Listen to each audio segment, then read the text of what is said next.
Hi, I'm Matt Reeves, writer, director, producer of The Batman.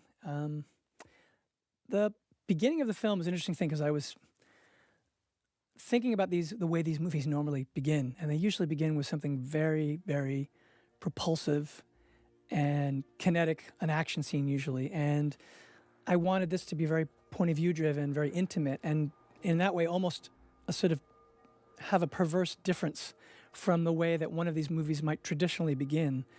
And as we were cutting the scene, I had wanted, always part of the script, the Ave Maria piece of music was a key part of Riddler's character, that when he was a child, he would have been in the choir and singing at the orphanage. And so as we were looking at this scene, it was originally in the first cut that Bill put together of it, Bill, our editor, Bill Hoy, he had used some music that was some suspense music, some stuff drawn from Michael's stuff. And we were looking at it, and I just was like, what if we tried the Ave Maria? And there was something about the juxtaposition of that with this sort of tone of voyeurism. There's a sense of sort of menace as you're watching and hearing this guy breathe and watching this child here as you're hearing that music, and the kind of incongruity of it just really seemed to give something to the opening. And it's interesting because when I was writing, I started writing this script back in 2017, and my son was very young, and for Halloween that year he was a red ninja, so that found its way into this story here. And doing this shot here, like, you know, working with Greg Fraser, our director of photography, this building is actually only 2 stories tall, and so we added a CG level with Dan Lemon, our VFX supervisor who worked with me on the Apes films. And then we had to find a way to create the idea that the camera was truly that point of view and was handheld, and we're supposed to be looking through the binoculars. And so we got a special rig that we set up that was actually a crane that was powered by our camera operator. Had a device. He was down on the ground and he was holding it as if it was a handheld device, but it wasn't. It would mimic his movement, even with the camera way up high. And then what was inside the window was actually shot on the stage. So what you're seeing there in that opening shot is really 3 different locations sort of put together. Now, what I wanted to do was start in this point of view, that you're going to see multiple sort of voyeuristic points of view. Later, you see the Drifter and Batman doing the same thing, and the movie's meant to have this sort of comment about the point of view and comparing their points of view, so that as the movie starts and says the Batman, does that mean this point of view is the Batman? And then the idea was to then go into the scene and for you to get lulled. And then we had Paul Dano in his Riddler outfit waiting behind Rupert, who plays Mayor Mitchell. And I have to say, working with Paul was a very special experience. He's a really creative and thoughtful and meticulous person. And as you can see here, I don't know if you can quite tell, he has cling wrap around his head because he was convinced that the Riddler was so meticulous that he wouldn't want any fibers of his hair or anything. So it meant he had to wrap his head in cling wrap, and he tried it, and I thought he looked terrifying. So he did it, and I would say after about 3 takes on this, he took off his mask just to take a break, and he was beet red. And I said, are you okay? Are you sure you want to commit to this? He goes, no, I told you I would have cling wrap on my head, and so here it is. You can see the cling wrap right here. But it was quite a commitment that he made, and what I love about working with Paul is I love to do a lot of takes. So we shoot a lot of takes, and then he wants to shoot just as many as I do. So after I've done like 40, he might be like, oh, I've got another idea. Can we try this? And in this scene, when he came up, this was something I wrote into the script. This was right from the beginning, this idea that you see him out of focus in the background, and that tool that he is attacking the mayor with comes flying into frame, and then he comes and picks it up. In one of the takes, after I'd say we'd done probably like 10 or 15, Paul said to me, I think I'm so tired from that, I want to go sit in the corner. So there was this amazingly chilling take that was just, again, it was too long at the beginning of the movie. This isn't a short film, so I didn't end up using it. But it was an amazing thing that was very emblematic of the kind of work that Paul would do that I just loved, which is he would try many different things, and they all paid off. And here we're making this transition. So you start with the Riddler, you start in this point of view, and then suddenly you make this shift. And I wanted to, when I was first sitting down to write, I was thinking about the challenge of the practicality of being Batman. The idea of how does he look for crime? And when you think about it, being Batman from a practical sense makes no sense whatsoever. If you're walking in the middle of Gotham Square, you're passing like a 7-Eleven and you're wearing a bat suit, you really stand out like a sore thumb. So I thought, well, it'd be fun here, first of all, to start on a night when people are wearing masks and where it's, so we start on Halloween, and that was really honestly inspired by The Long Halloween. And when I was looking at Year One, the Frank Miller, Dave Mazzucchelli classic, there's a moment before Bruce becomes Batman where he takes on a third persona, because obviously Bruce Wayne is very famous as well, and he is walking in the East End. It's actually where he eventually meets for the first time Selina Kyle, and he's dressed as a drifter. And so this outfit that Rob has in this scene is inspired by Year One. And it's funny because in the commemorative edition of the comic, you see that Frank Miller's notes to Mazzucchelli were that in this scene, Bruce Wayne looks like he just won the Travis Bickle lookalike contest. And so this whole idea of being in this journal that Bruce is sort of reading to us right now, we don't realize it till we get back to the Batcave and we realize he's been writing all of this down. But I wanted him to have this almost Travis Bickle-like quality of keeping a journal. And it was really inspired a little bit by Dr. Jekyll and Mr. Hyde, the idea of Dr. Jekyll sort of charting the way the book does, charting his experiments, sort of seeing what the effect of becoming Mr. Hyde is on him and what happens to him, and then keeping track of it and writing it down. And so all of this stuff here, I thought, okay, we have a Year Two Batman. This isn't an origin tale. We're going to start right inside of his head. And how do we do that? Let's start in his journal. And the journal will be a recording of the nights when he goes out into the city. And I actually, when I was writing, also found a journal online from a rookie cop, the first year of his career. And he was talking about going out, that he worked a night shift. And he talked about becoming a nocturnal animal because he was coming out at night. And I just thought that was so great. And I thought it so spoke to this idea of Bruce going out.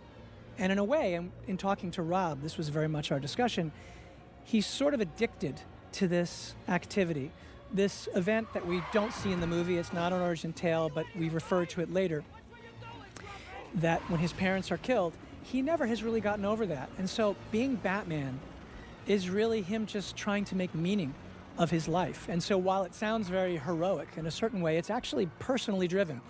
It's really about him sort of being driven to make sense of his life, of what happened to him, in the only way he can know how, which is to try and sort of channel all of his energy into vengeance and to sort of play that out against the criminal element in the city. And as he's tracking this, he really doesn't understand why after a year or two of doing this, it doesn't seem to be lessening crime in the city. And that is the beginning of this arc that I wanted to make this character go through. For me, what was really important, because we'd seen so many great Batman movies, was to not do an origin tale, but to do a story where we have an arc of Batman, not one of the Rogues Gallery characters after he becomes Batman, but Batman in his early days at a point where he hasn't yet learned fully how to be Batman. And that was, I think, important to me because I felt like if we could tell a story that really goes back kind of to the noir elements of like Bob Kane and Bill Finger, those noir sort of detective story, world's greatest detective story elements, that we could take Batman and have him on this case and have the case sort of unnerve him because this killer is leaving messages to him. And that as that plays out, eventually the mystery will double back around and start to talk about his past and become very personal, and it will rock him to his core. And then by the end, he could have this arc where Batman himself, not Bruce becoming Batman, but Batman has an awakening and has to change. This moment here, Greg Fraser and I talked about for a long time and did a lot of testing on, which was this idea that that bat suit was designed to function so that the one practical thing about it is it's supposed to be intimidating. And so I thought this idea of him literally materializing out of the shadows, what that would look like. And we worked on this idea of having him emerge from the shadows. And then what I talked to Rob Alonzo, who is our great stunt supervisor, and he did second unit on the film, was I said to him, I wanted that moment where he says, I'm vengeance, and Rob comes out and you see him as this Batman for the first time. I wanted it to be like that moment, a shocking moment in Goodfellas, when Henry Hill, the neighbor, has sort of assaulted Karen, who he's dating, and he gets so angry. You see him drive up across the street from the neighbor. He gets out of the car. They look at him coming, and he takes out his revolver, and he beats this guy senselessly. And it's shocking, and at that moment, you realize the depth of his rage and just how dangerous he can be. And so I wanted Batman at this stage of the movie to kind of shock the audience and for people to say, like, oh, okay, well, what kind of Batman is this? And to see that he was a Batman who acted from this very visceral, personal point of view, that this was all about vengeance. And this actor here, Jay, who I think is lovely, I just love, there's a tiny little smile that he does there because there's this part of him, he doesn't want to do any of this, and he's in awe of Batman, but he's scared. And then I think what was key to me here was that Aki, who plays the person who Batman essentially has just saved, he doesn't thank him. He essentially says, please don't hurt me, because this is the message of this Batman. It's the early days, and people don't necessarily know that he is out for good. In fact, he's projecting into the city this sense of being a violent vigilante, taking the law into his own hands. And he says this, the myth about him that we'd be building out there was that he announces himself as vengeance. That's how he's not, it's not like the Keaton Batman where he says, I'm Batman. He comes out and says he's vengeance. And that was important to me because, again, the key was to try and create a new iteration. And in this scene right here, this was a really hard part of it too, because one was how does Batman find crime? Then when he addresses the crime, what does he do? He acts in this very sort of violent, personal, rage-filled way. And then this idea on the detective side was, well, how would Batman enter a detective scene? And obviously there's a lot of different versions of the movies where if there is a kind of crime scene, he can kind of either appear and disappear. Here, I wanted Gordon to take him in and to have all of the Gotham cops look at him like a freak, like, what is this guy doing here? So that you knew that the only bond that Batman had on the police force was just his early relationship with Gordon, and that the relationship between, Rob's relationship with Jeffrey was going to be one of the core aspects of this movie, and that you would see, like as the forensic detective does here, the reactions to the crazy idea that you would bring this masked, caped vigilante into a crime scene, especially one as prominent here, which is the mayor of the city. And when Rob and I were talking about this scene, because this was actually the first scene we shot, and it's a very hard thing to figure out, how do you do something where I was trying to ground it, make it very practical. So how do you do a crime scene with a guy who's dressed in this suit? I always love this moment that when he stops and it's like he's like this wall, he can't pass the wall.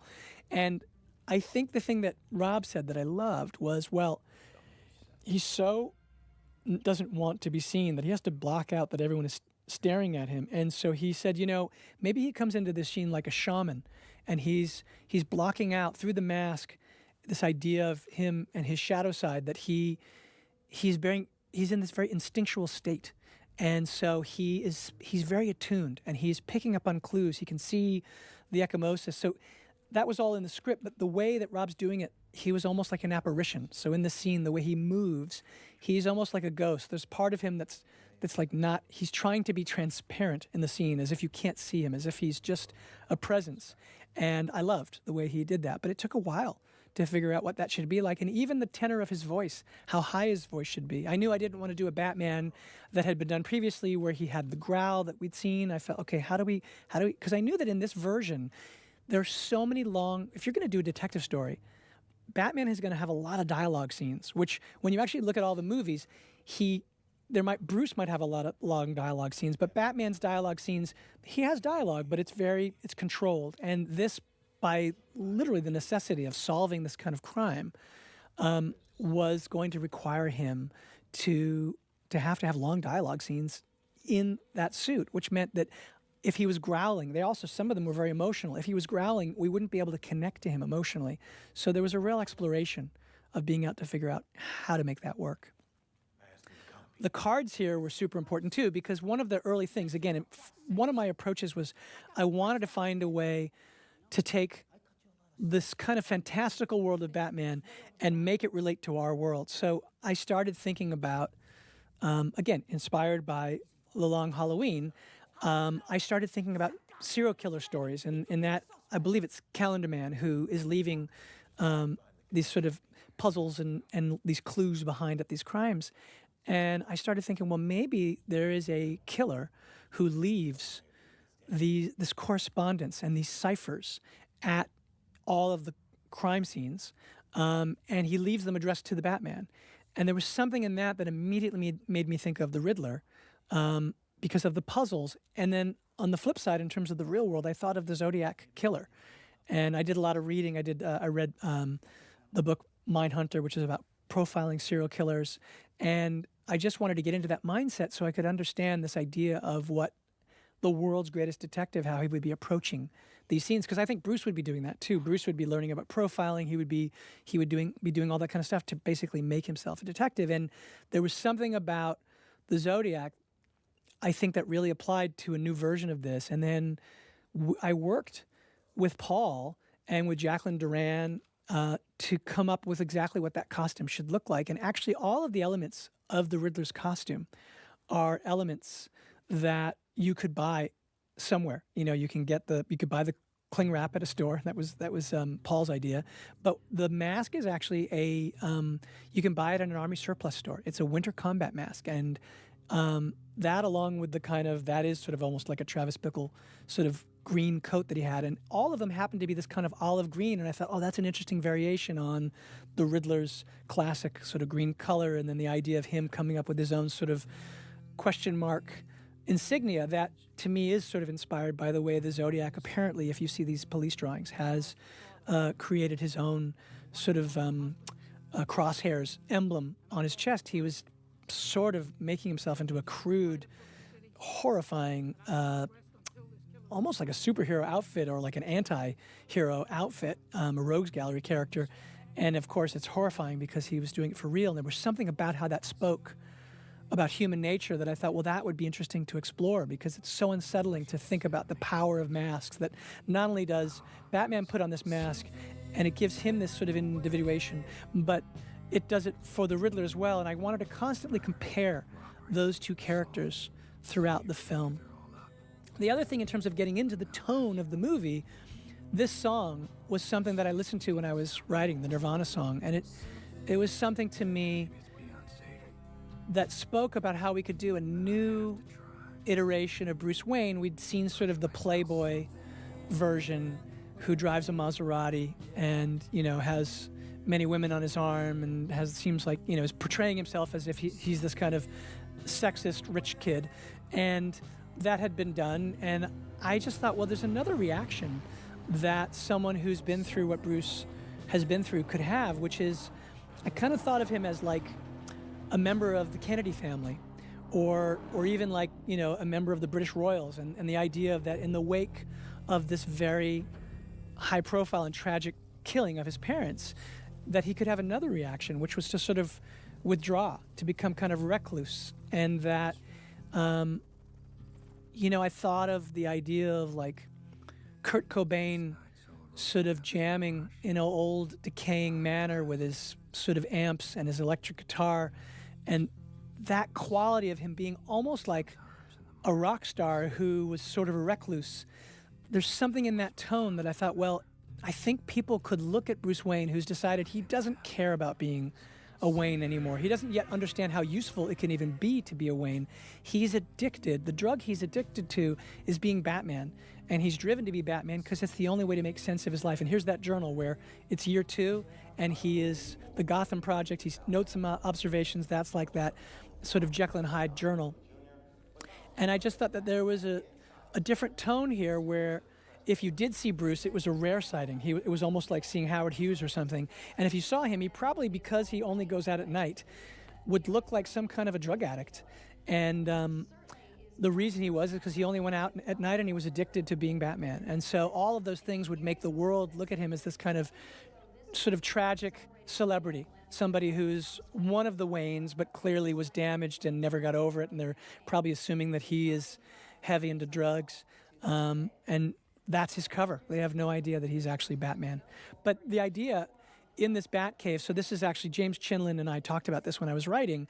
He was talking to me about the Waldorf Astoria Hotel in New York and how it is rumored to have a secret train line.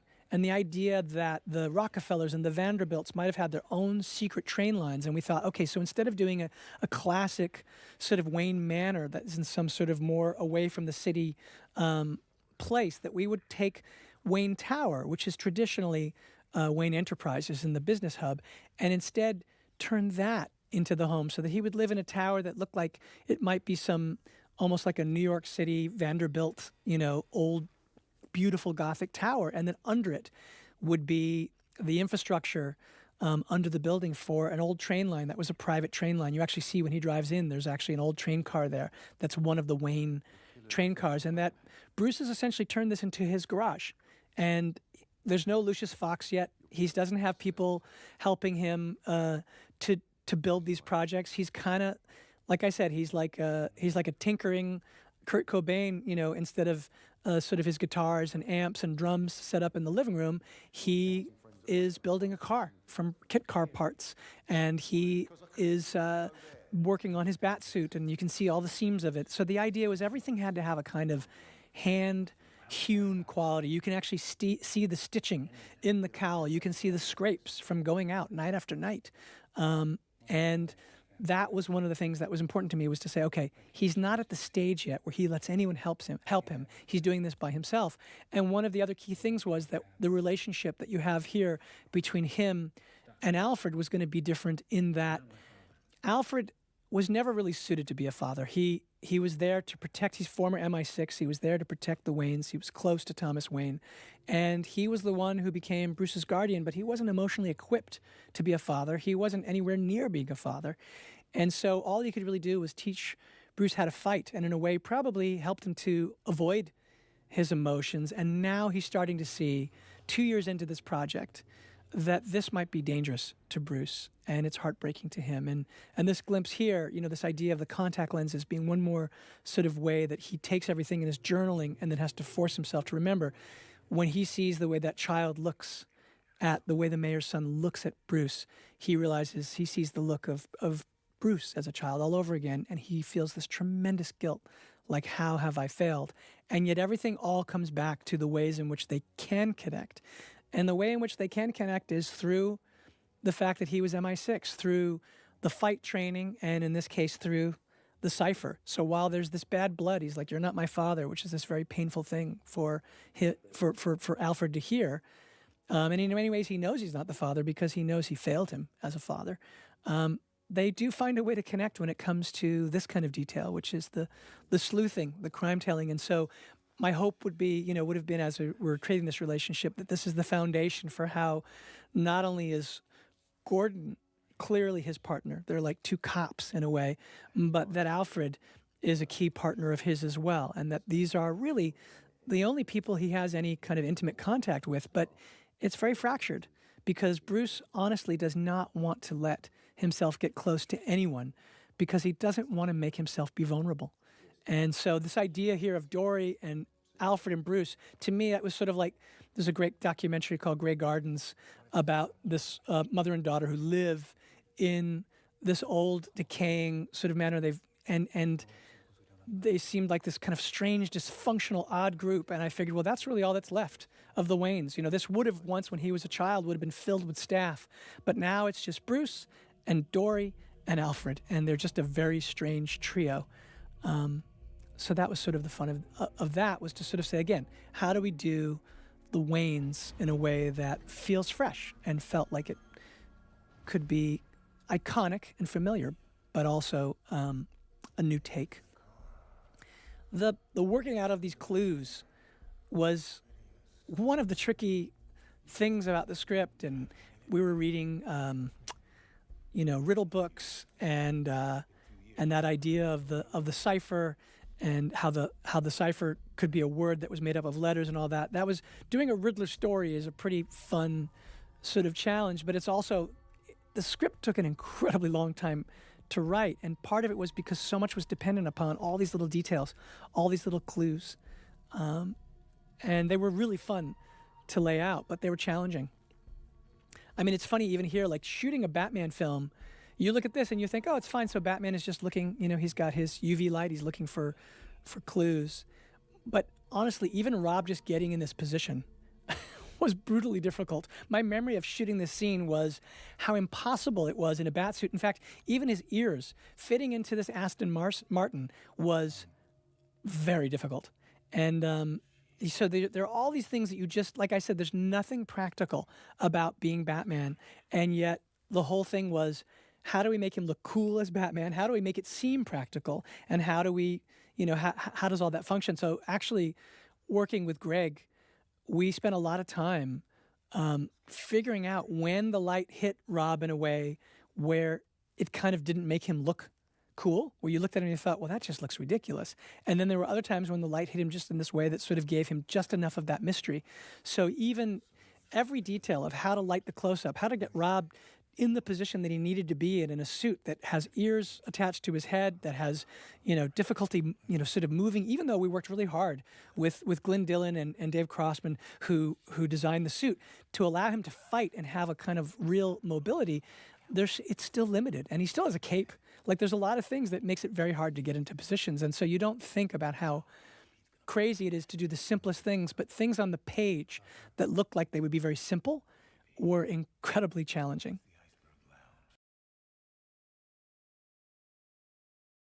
And this idea was, from the beginning, one of the ideas that I thought would be fun, which was, if it's year 2 for Batman, then the Rogues Gallery characters, it's not his origin, that already happened, but the Rogues Gallery characters, when I was doing a lot of reading in the comics, one of the things I was seeing is that there's a lot of origin stories for the Rogues Gallery characters where their characters sort of were created, their personas were created in dialogue with Batman. The appearance of this masked vigilante gave the idea. He inspires the Rogues Gallery characters to adopt personas. So the Riddler, calling himself the Riddler, is in a way inspired by the fact that there is a vigilante who has become known as the Batman in this city.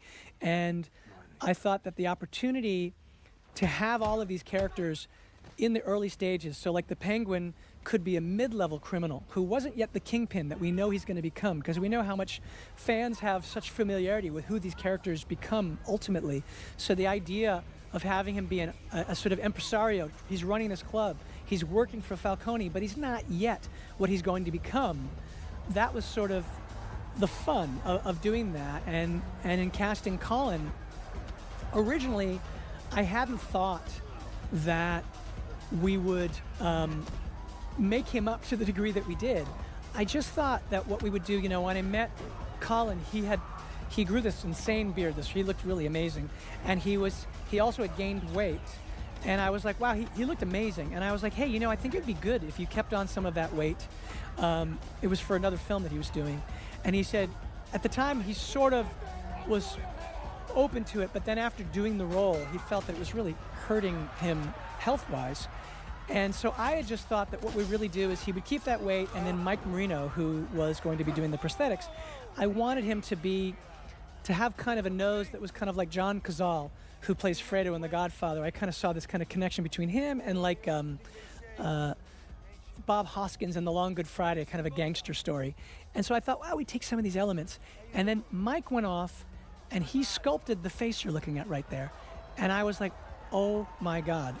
And it just blew me away. I thought, wow. And then I got really worried. I said, wait, I want to be able to make sure that Colin is going to be able to act through this makeup. And he said, oh, no, we will. He goes, the latex I use is the softest kind of latex. And I also make sure that parts of his face are Colin's face. So expressions he's making, you'll see his expressions. So I was like, well, that's one of those things that you think you'll believe it when you see it. When I saw Colin for the first time in this makeup, and actually when he came onto the set, people did not know it was Colin. People thought it wasn't one of these things where you looked at him and you thought, oh, we have to light this and make it look real. He looked real from the get-go. And I really think this is some of the most amazing character makeup I have ever seen. And what's an interesting thing is that I met with Colin. We met at the Soho Hotel in London to talk about the role, and I wanted to talk to him about being the character, and we talked for quite a while. And then he agreed to do it, and I was really excited because I love Colin. I think he's a fantastic actor. And then we had a couple of rehearsals. But the truth of the matter is that the way I saw Colin Farrell in this movie for the year and a half that it took to shoot, because of, we had the pandemic and it got extended, I only ever saw him looking like this. So when I see him as Colin now, it's not this guy. I know this guy because not only that, Colin spoke mostly in this voice as well. And so he just became this character. And I remember on the last day, we shot the interrogation scene later in the film under the bridge at the end of the Batmobile. Not under the bridge, but in that kind of abandoned tenement. And at the end of it, I gave him a big hug and I said, this is very sad for me because I know that I'm not going to see this character again. I can't wait to see you, Colin, but I have to say goodbye to this character, at least until if and when we ever do another version of this character. I'm saying goodbye now. And he said, yeah, this has been quite a strange experience. It was really pretty powerful and pretty cool. And I have to say, Mike Marino, his work is astonishing. It's really, I don't think you could look at this movie at any point and say, oh yeah, it's makeup. You're just like, who is that guy? And it transformed him. It's funny, when I looked at he sent me this iPhone video, and he had been working on the dialect, and the moment that he saw himself in the mirror, he just started talking. Now, in this shot right here, up there on the left, that was the Riddler. I did a thing where I had Paul go up into, I figured, okay, so Paul's been casing this place for months. Not Paul, but Edward Nashton, the Riddler, has been casing this place for months because he's been watching the Penguin, he's been watching the drug deals go down, he's been looking for Falcone, and so I figured, oh, it'd be great because he rents this apartment in close proximity to the Iceberg Lounge and to the Shoreline Lofts. What if he's in this shot? So that was something that we did on a set, and then that space only existed on that set. By the way, I just have to say, this set that James Chinlin built, and all the sets you've seen so far, the mayor's apartment, the Bat Cave, the interior for Wayne Manor, this whole backlot that you're looking at right here, it was all built in London. And it was all James Chinlin's incredible designs. And he is just an amazing, amazing production designer who I've been fortunate to work with since Dawn of the Planet of the Apes. And it was one of those interesting things on that movie. We met, I came into that movie late because Rupert Wyatt left the film, and then I came in with a new take, and he was already on. So starting with that film, on every film I've done since then, on that film, and then on War for the Planet of the Apes, and on Batman, as I'm writing, I bring on James Chinlin, and he and I sent him pages, and we started dialogue. He starts sending me images, and he starts sending me images of different things, different drawings, and different conceptual, beautiful, beautiful drawings, and they inspire me as I'm writing, and he did that on this. And I have to say, the other thing he did on this, which was really amazing for me, it's the first time I've done it to this extent, because when I do previs, I like to sit with the previs artist who runs the game engine, and I like to choose the camera angles, and then we choose all these still shots so I can be in the set. But there was something different on this film where James actually designed the sets themselves in 3D. So I never had this experience before. We put on the VR glasses, and I could walk through the sets before they were ever built. And we would sit there with the script, and I would act out bits of it, and I'd say, oh, this doesn't work because I need an entrance over here. And then James would, in real time, he'd either take the notes or he'd make some of those changes. it was an incredible experience to be able to be in the spaces before they were built. And then I found that experience to be so incredible because I could actually stand in the space that I started using VR as my way of storyboarding. And so I would go in and put lenses on, and Greg and I, we tested a lot of lenses, and the look of the film is very much, we wanted the film to be anamorphic, and we wanted the film to have this kind of sort of 1970s sort of policier thriller noir, like a neo-noir that was like Clute or Taxi Driver or All the President's Men, or Chinatown. And so we wanted it to have that kind of vibe. And so we had these lenses. And then once we got a sense of what lenses we're going to use, we gave the specs for those lenses to VR. And then I could go into VR and put the lenses on and walk through the space. And I set all of my angles in that way.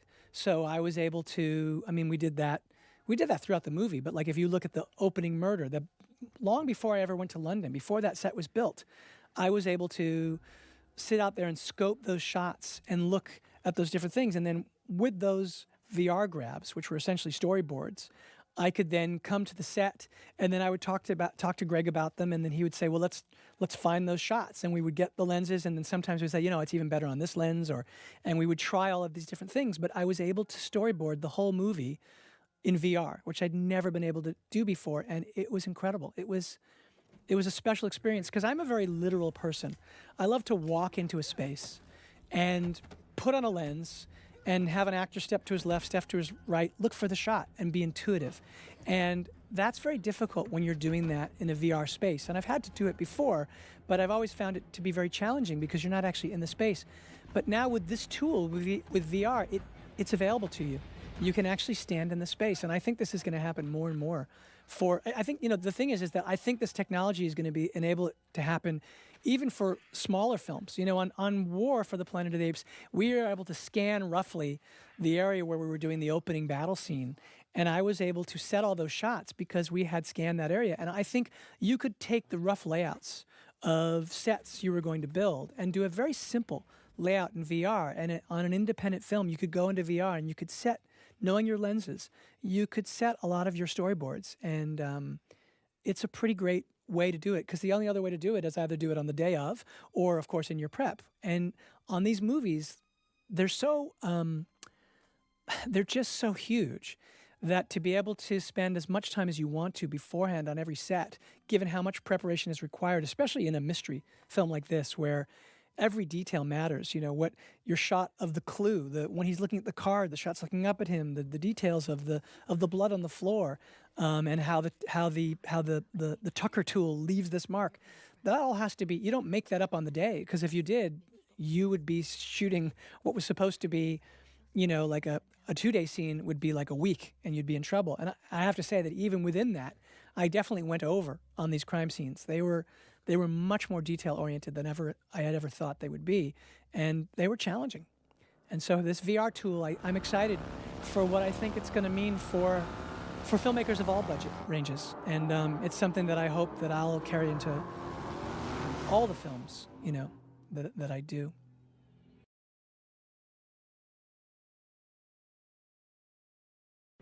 So again, the idea of Selina Kyle in the story is she is not yet Catwoman. Right, so we wanted those scenes when he's watching her through the window. Of course, she has the cats. She puts on a motorcycle suit because she goes out and is obviously a thief, and is trying to become anonymous. I wanted it to be practical, so she doesn't want to be seen in that helmet. She's transformed from how she looks at the club, but all of that stuff was about giving you the seeds for Selina. Like when she's opening the safe and you see the ears on the back of that ski mask. The idea is to hint at it. And you see that all the elements of Selina are there, but she's not yet Catwoman. And that was one of the sort of key things. And actually, this exploration had a lot to do with my discussions with Zoe. And in fact, the idea of the wigs themselves came from Zoe. She came in and, in that image where he's looking at her in the tank top through the window, that was something, it was written in the script that he would watch her as she was transforming and she would come out into a suit that was evocative of a cat suit, but wasn't literally a cat suit. It was this motorcycle bat suit, a cat suit. And she was like, well, what I'd love to do is I'd love him to see me in that tank top that's right out of this image from Selina in the East End in the Mazzucchelli drawings from Year One. And so we did that, and she said, I'd love to have that Year One haircut. And I was like, totally, let's do it. And then she also brought in this series of wigs. And one of the wigs is a wig that comes up from the club when she has that bob, that kind of little crazy sort of red scarlet wig that just pops in this crazy way. And it was an exciting exploration to see how those wigs transformed her. And so I was like, look, here's what I want to do all of that. We tested it all, and Greg tested all this light on her face. And so whereas Bruce Batman kind of sort of came from sort of this kind of red family, there was something about the cyan color on her, and that became sort of her signature color. And I said, what I want to do is I want to meet you in a wig that the audience will think is your actual hair. And then you'll remove the wig and we'll see the Year One hair. And from there forward, we'll see that she has a chameleon-like quality where she puts on these different wigs, where from that point forward, they could be quite theatrical. And so she wears the pink wig after that, and she wears that very intense scarlet red wig.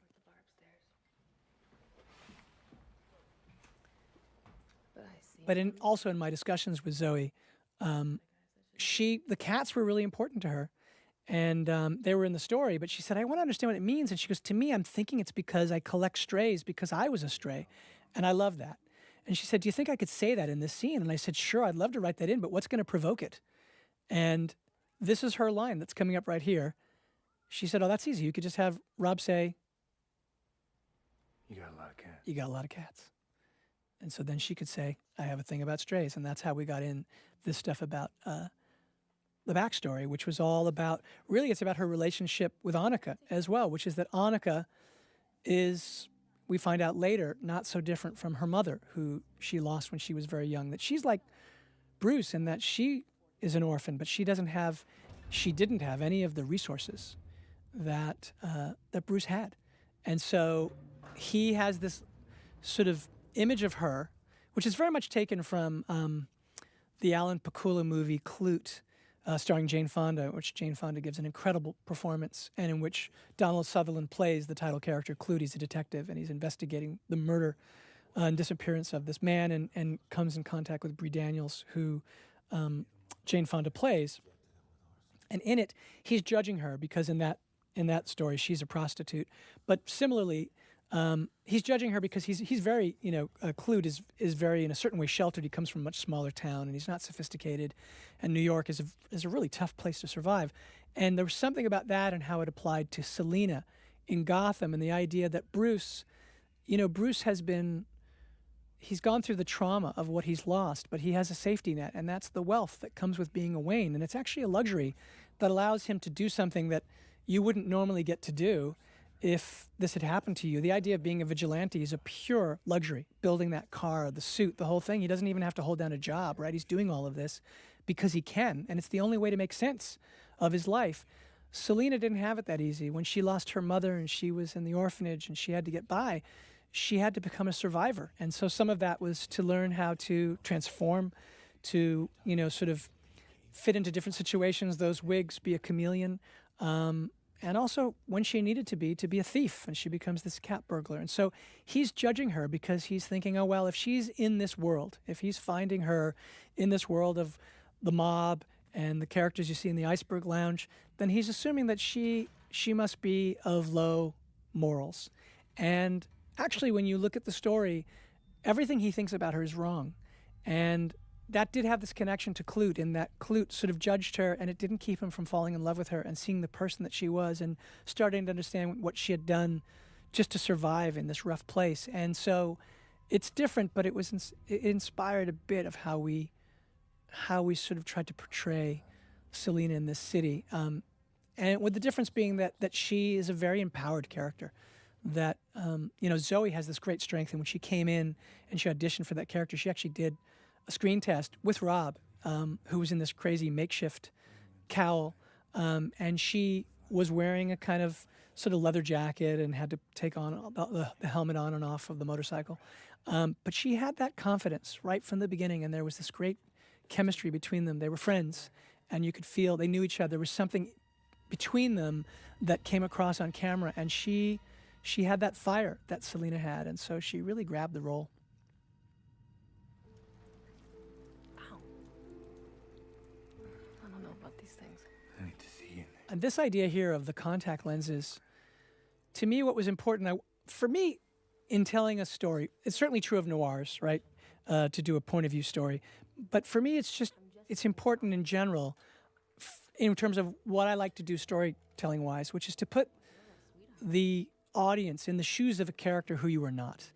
And I do a lot of really direct point of view camera. You know, people will look into the lens. You'll see the perspective of Batman as he's looking at something, or the looking back up at him from the perspective of the object he's looking at. And all of that is to make you feel like what it feels like to be him. And in this scene, I wanted to use that device, the contact lenses, to do something different, which was to take Batman and put him in Selina's shoes, to have, again, the movie's an awakening for him. He has no idea of the privilege that he has. And so to have her put on those contact lenses and go into that club, he's doing it to scope the place. He can actually live through her eyes in order to see what's going on in that club.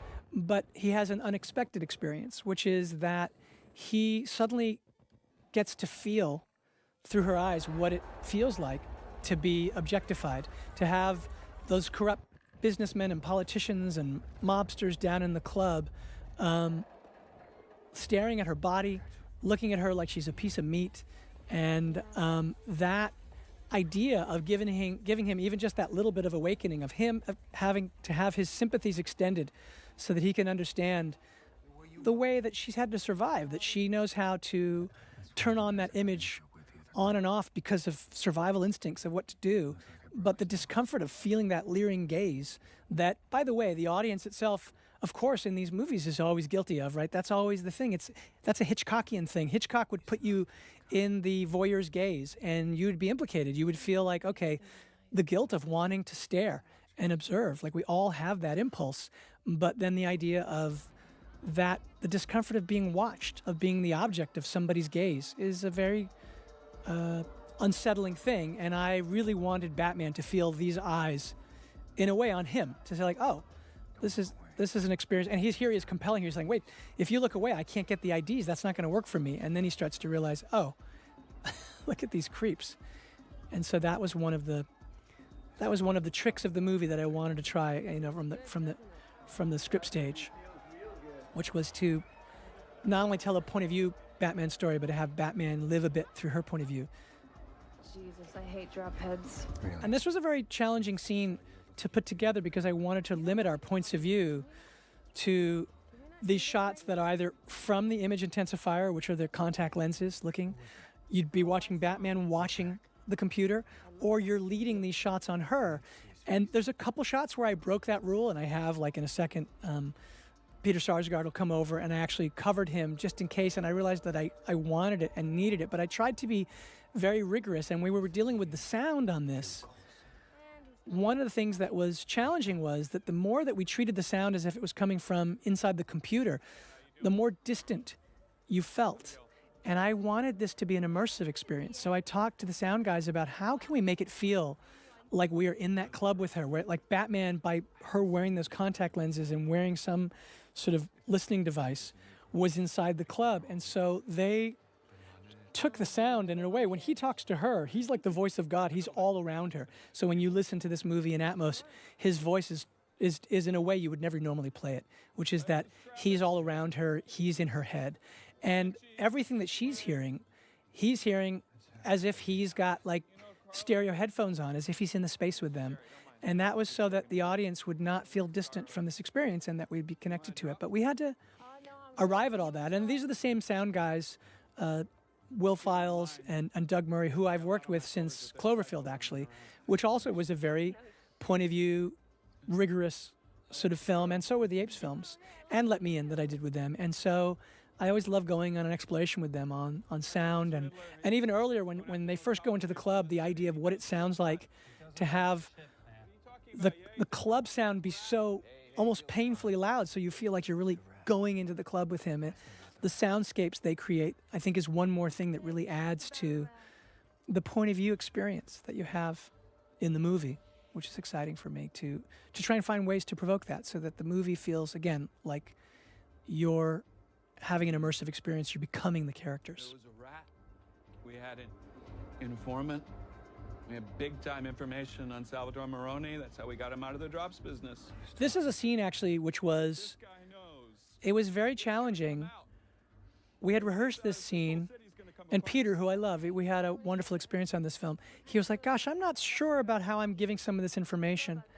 And in the rehearsal, I was like, I think this can work because you're high. I think it's going to work because he's on drops. But when we started shooting it, it actually didn't work. Peter was right. And so it's one of those moments where, you know, it's one thing when you rehearse, you make a change. But when you're on the day and it doesn't work, you can either keep shooting and the scene won't work. And 6 months later, you'll either be back reshooting it, or you'll have to cut the scene, or you'll have to solve it in some other way. And one of the things that I've just learned to do is sometimes you have to say, okay, we have to stop. So we shot this scene over the course of 2 days. On day one, I stopped. And I just said, okay, this isn't working. Peter was right. And I just got everyone together and I rewrote the scene. We talked about what wasn't working, and that whole scene and the way he tells Selina about the rat, which is critical because we have to get this information. The rat is the key to this whole mystery, was completely recreated, and we came back the next day. And it's one of the scary things. You have a crew of hundreds of people. There are literally thousands of people who work on the movie and hundreds of people in the crew. And everybody's waiting while you're shooting something. And sometimes you just have to say, uh-oh, this isn't working. And you just have to say, stop. You know Carmine Falcone. I told you it's a mob spot. You didn't tell me you had a... This was a key aspect, too, which was this idea of Batman. It was, again, very inspired by noir. He's assuming that she has low morals. He now thinks that she's involved with Falcone, which, of course, later we're going to find out is she is involved with Falcone, but not in the way he was thinking at all, and not in the way we're thinking. We're meant to be in Batman's point of view, so I want you to think when you're watching that part of the movie and he touches her face that, uh-oh, we're in some kind of sort of relationship that the two of them have that maybe she regrets, maybe she was involved with him in some romantic way, something that would make us really uncomfortable. And that whole idea, of course, was John Turturro, who's a hero of mine. He was so fun to work with, and he said, you know, I have this idea that is very upsetting to me, but what do you think, Zoe, if I touch your face? And Zoe was like, let's do it. And she did, and it was so uncomfortable.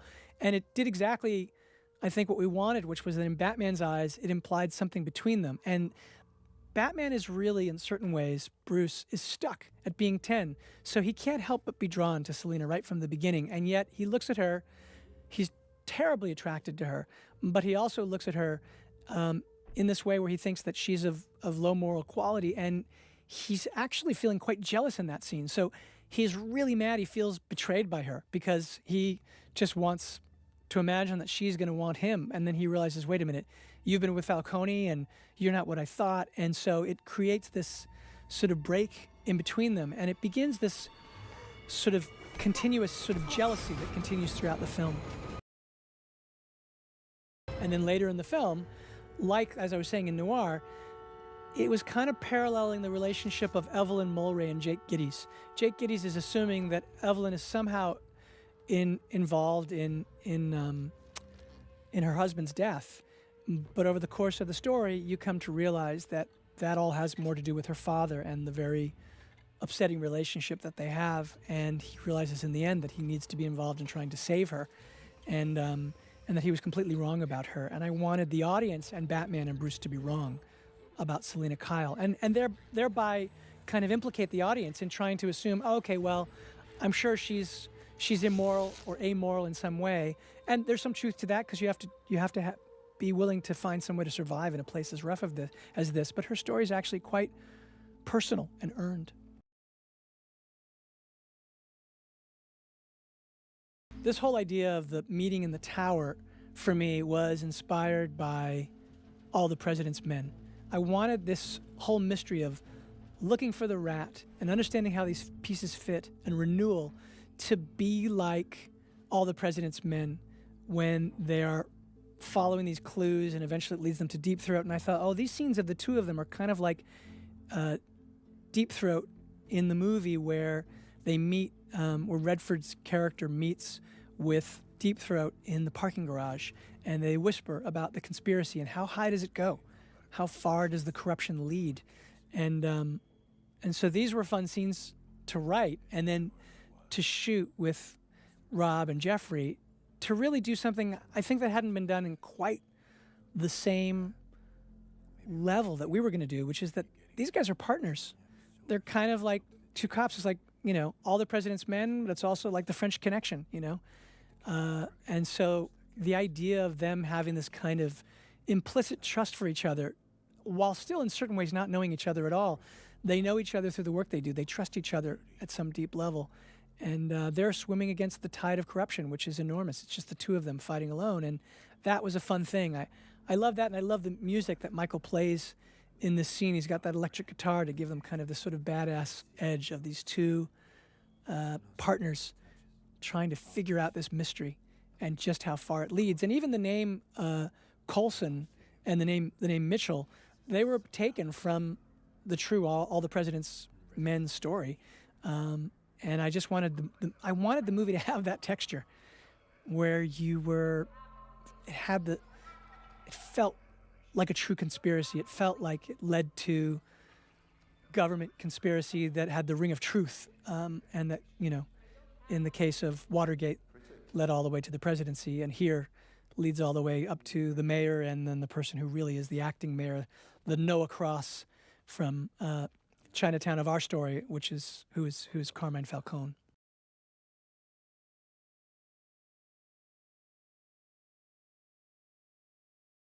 And this idea here of Bruce finally making an appearance in public as Bruce, that's the version of himself. He never goes anywhere just as Bruce. And he's only doing it here. He wouldn't do it, except he realizes that he's got three personas, and this one actually is valuable because he has access to this high-profile funeral and cover. He's got a great cover. Of course he could be there. And basically he's going as Batman under the guise of Bruce. And the difficulty of all of that, of course, is that he's not really comfortable being Bruce. And so when he comes to the memorial, you get to see just where that discomfort stems from, which is this idea of the whole world knowing you and knowing the story of your family, and you not wanting to be reminded or be part of any of that. And in a certain way, really just wanting to be invisible, to escape from that. You don't want to be vulnerable. You don't want people looking at you, knowing who you are. That's a very vulnerable position to be in. And so for all of the kind of power that seems to come with that kind of celebrity, there's also a tremendous vulnerability. And this particular piece of music that Michael wrote, I felt captured that in such a powerful way. And what's interesting about this piece of music is that Michael wrote it before we filmed a frame. And normally what happens is I show a very long cut of the movie way before it's done to Michael, and he starts writing a suite. And this particular piece of music, Michael wrote. I talked to him extensively about what I was doing, shared some script pages, and he wrote this theme before we were shooting, and actually had an orchestra record it. And he sent it to me the night before Rob did his screen test as Batman. And I remember going to do the test at Warner Brothers. We were doing it on one of the stages, and Rob had to wear one of the bat suits. When you do a Batman screen test, people have to see what you look at. The studio wants to see what the actor looks like in a cowl. And we knew Rob was going to look great in a cowl, but we had to do it because that's part of what it's always done. It's been done. Keaton, they didn't do it because I don't know what they did for that, but the suits ever since Keaton have built up so that every, Bale had to wear one of the suits, and Ben had to wear one of the suits, and so did Clooney and Kilmer. And so we had all those suits, and Rob had to put on one of the suits.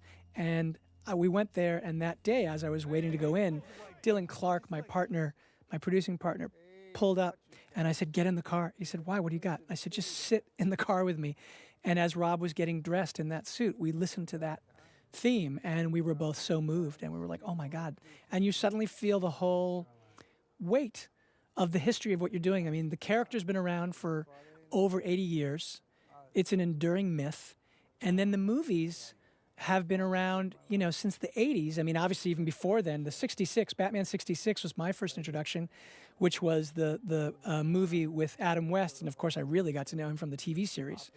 And there's something about this myth that has that great sort of enduring power. It's a really powerful tale. People are drawn to how cool Batman is, but there's also that vulnerability of what happened to him as a child that I think connects to people.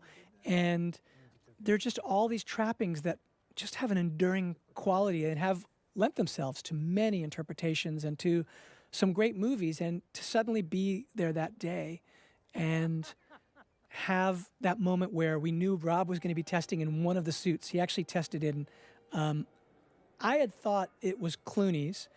Rob is convinced it was, I'm sorry, I thought it was Kilmer's. He was convinced it was Clooney's because he thought that he was the only one who had the same size head. I don't know which it was except that it had nipples. But in any case, knowing you're doing that and then listening to that music, you just suddenly stop and you pinch yourself and you're going, wow, we're doing a Batman movie. And one way or another, whether people connect to it or not, we're a part of that lineage, we're a part of that history. And it was one of those moments where what Michael had written was so beautiful, and it only just pushed us to want to make the movie better and better and better. And it was actually when I started working with Rob on the movie, because of course he did get the role, I played him the music as one of the, I mean, I gave him movies and comics and references that I had used when writing, but I gave him the music, and he told me it was one of the most important pieces for him to get into character, to understand. He said there was something so emotional about it that felt like Bruce Wayne to him, and it really helped him. So that's one more amazing way that Michael helped all of us in the movie. So anyway, as I said, the whole idea of this Ave Maria, it was one of the things that I knew that he had sung the Riddler as a child, and we were going to come back to that. And when I saw the cut of the movie, I realized that there's this moment which we had in the script, which Paul does amazingly, where he sings Ave Maria in this very unsettling way. And I realized that that theme had to start at the beginning of the movie and lead inevitably, so that when you finally heard it, there was no question why you were hearing it. And so here we have the children who could be a choir, like the choir that Ed Nashton was in as he was a child. And I thought that was an important part of the story. This here, I love the idea too that Martinez, Gil, who plays him, I think is so wonderful. When he sees him as a cop in the beginning and he's Batman, he's like, hey, you're not allowed in here, and he calls him a freak. But when he sees Bruce Wayne, that's exciting. He's seeing a celebrity. And Gordon is just the flip of that Gordon trusts Batman and will let him and bring him into a crime scene. But when he sees Bruce Wayne, he has nothing but contempt. He thinks, why is this rich guy, this screw-up, probably a drug addict, listening to my conversation with Chief Bach? And he gives him a kind of contemptuous look. And that seems sort of fun.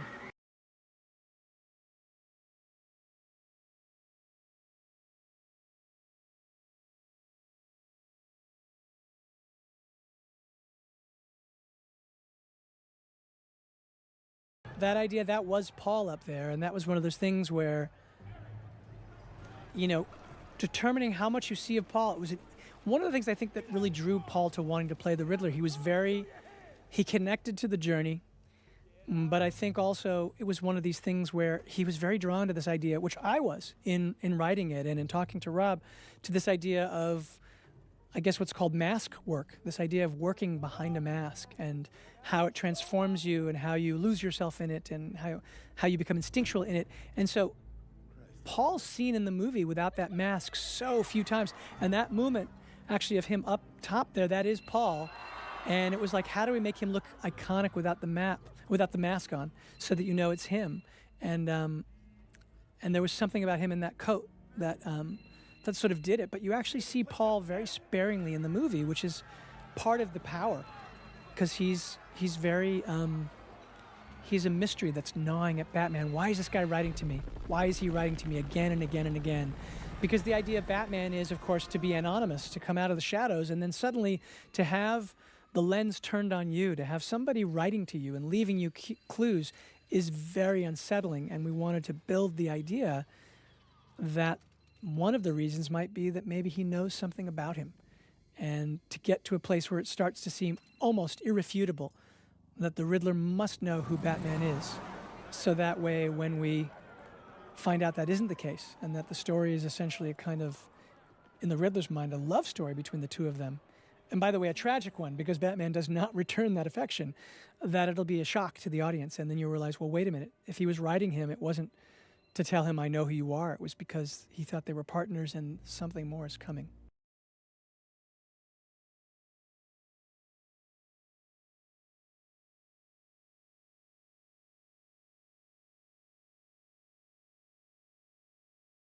And this was a hard scene to shoot too, because figuring out how to do, like I said, not only is Paul in the movie in very limited ways, but the ways you see him is very limiting as well. You see him basically on the cell phone, which has been ringing on Coulson's hand this whole time.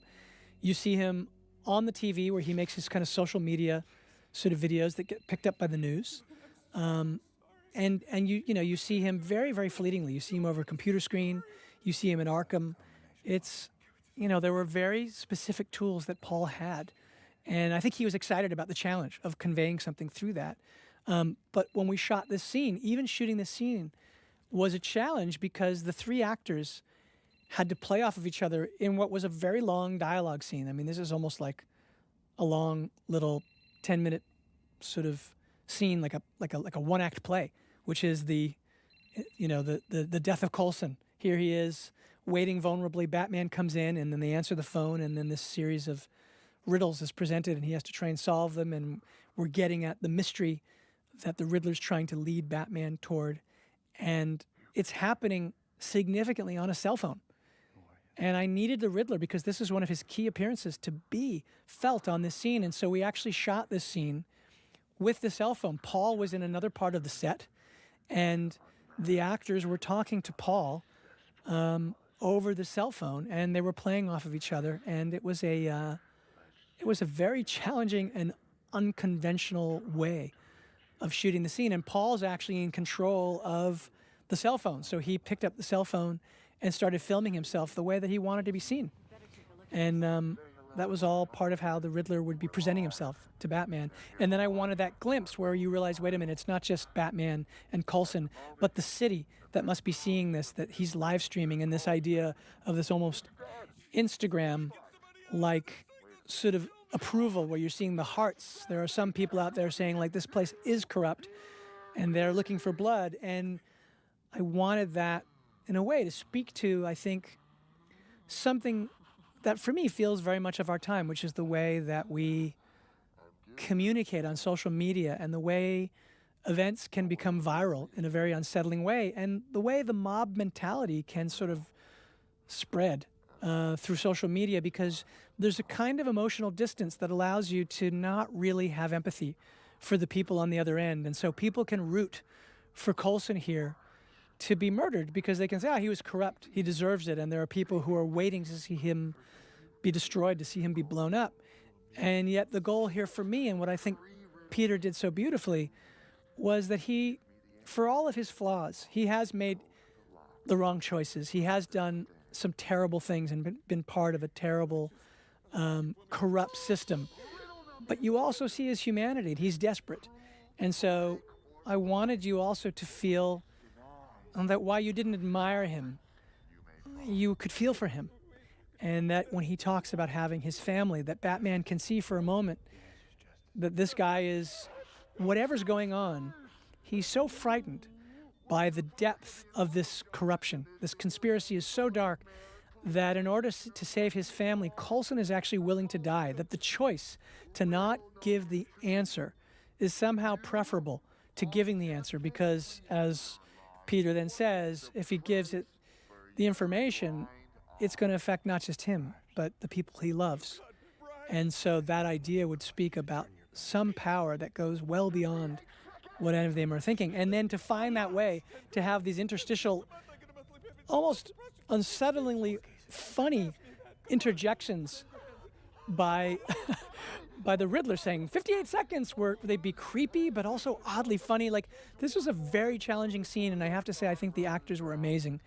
And even the idea of, Peter has certain things in there where he doesn't understand the thing about bribes, so he doesn't realize he's being asked to say what the bribe was. He's going to say like, oh, is the answer bribes? And so everything is just, how do I get out? How do I get out of this situation? And he came up with that sort of take, which I thought was so great. And as you can see from the tears and from just the fluids coming out of his face, Peter gave his all. We shot the scene for about 3 days straight, and every take, he was giving of himself in this way that was like a very emotionally pitched sort of level. I was super impressed.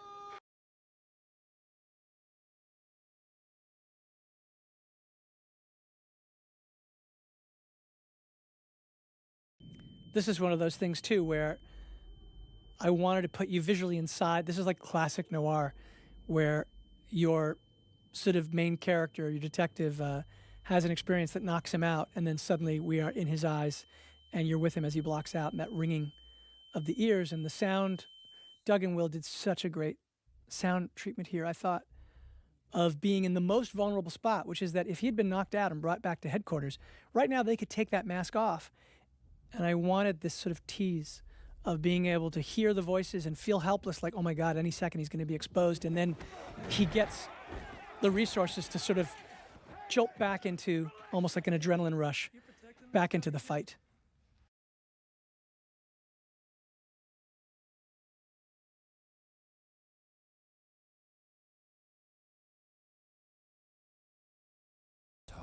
This scene was very exciting to me, just visually, because I thought it spoke again, and the idea of trying to do that kind of 70s sort of policier, thriller, neo-noir, this idea of Batman in a sea of cops wearing those kind of leather jackets, and some of them in their classic East Coast style badges on their hats. I just thought Batman in that sea of unfriendly faces, people who want to see this guy disappear, was a great sort of, almost like Serpico or something. It seemed like a fun tone that we hadn't seen in exactly that way in these movies. You're gonna put yourself on the line.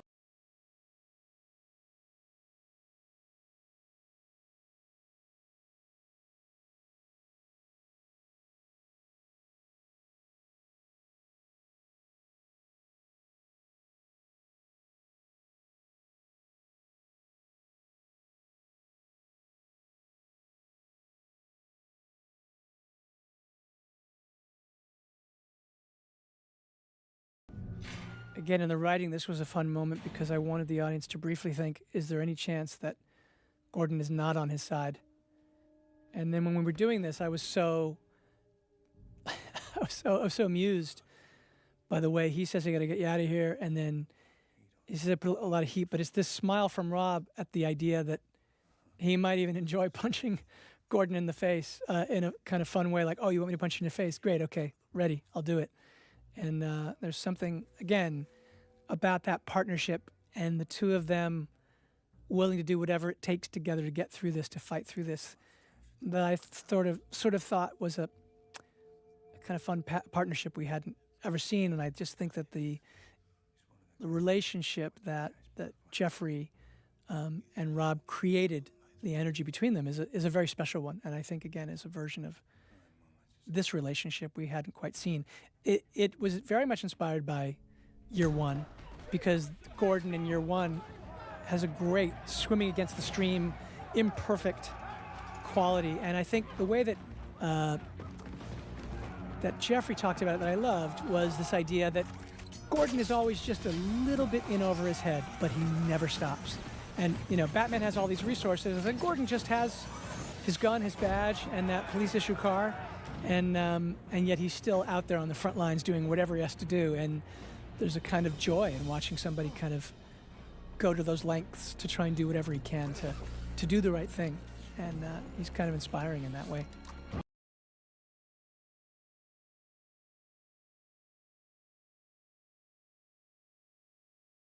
Ideas of this practical Batman, we watched a lot of wingsuiting sequences, and I wanted to take our Alexa LF with anamorphic lenses and make it like a GoPro that you would see.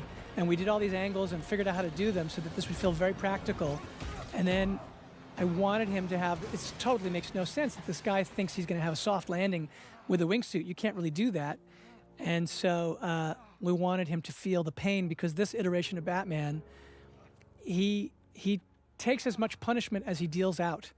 And there was something in that seemed like it was sort of a perfect version of the year 2 Batman, that he's still figuring all this out, and he's flying by the seat of his pants, and he's risking himself in ways that make no sense whatsoever. He's not in control. And there's a kind of vicarious thrill that I think is part of that thing that I always felt, to make the audience feel like, hey, if I had what he had, maybe I could be Batman. And then you look at it, you're like, oh, that would hurt.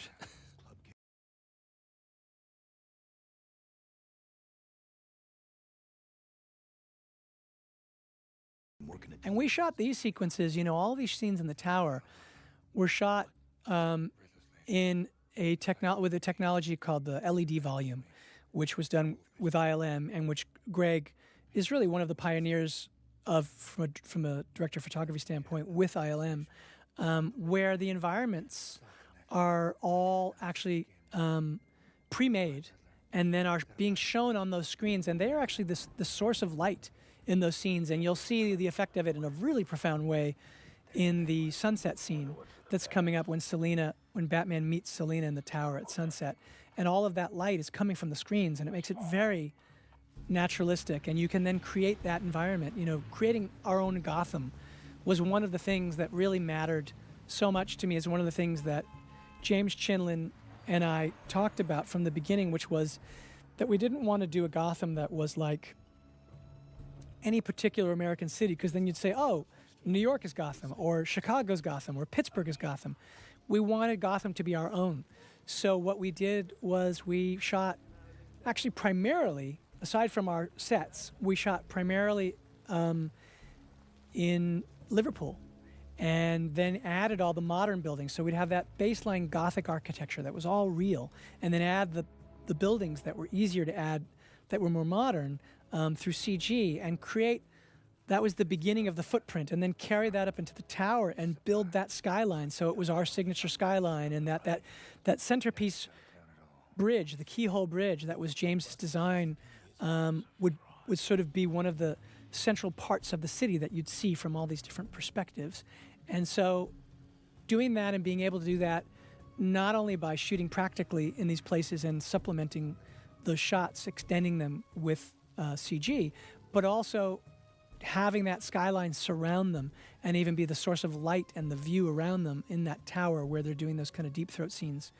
That was one of the ways in which we thought we could take Gotham and make it a character in the scene, because it really is a character, as they are in noirs, right? I mean, Los Angeles and Chinatown is the key characters, the history of the city, and that's true here, that there's a reason why this place is so corrupt, and the Riddler's leading you on an excavation of those crimes. He's bringing you back on a history that eventually touches Batman himself.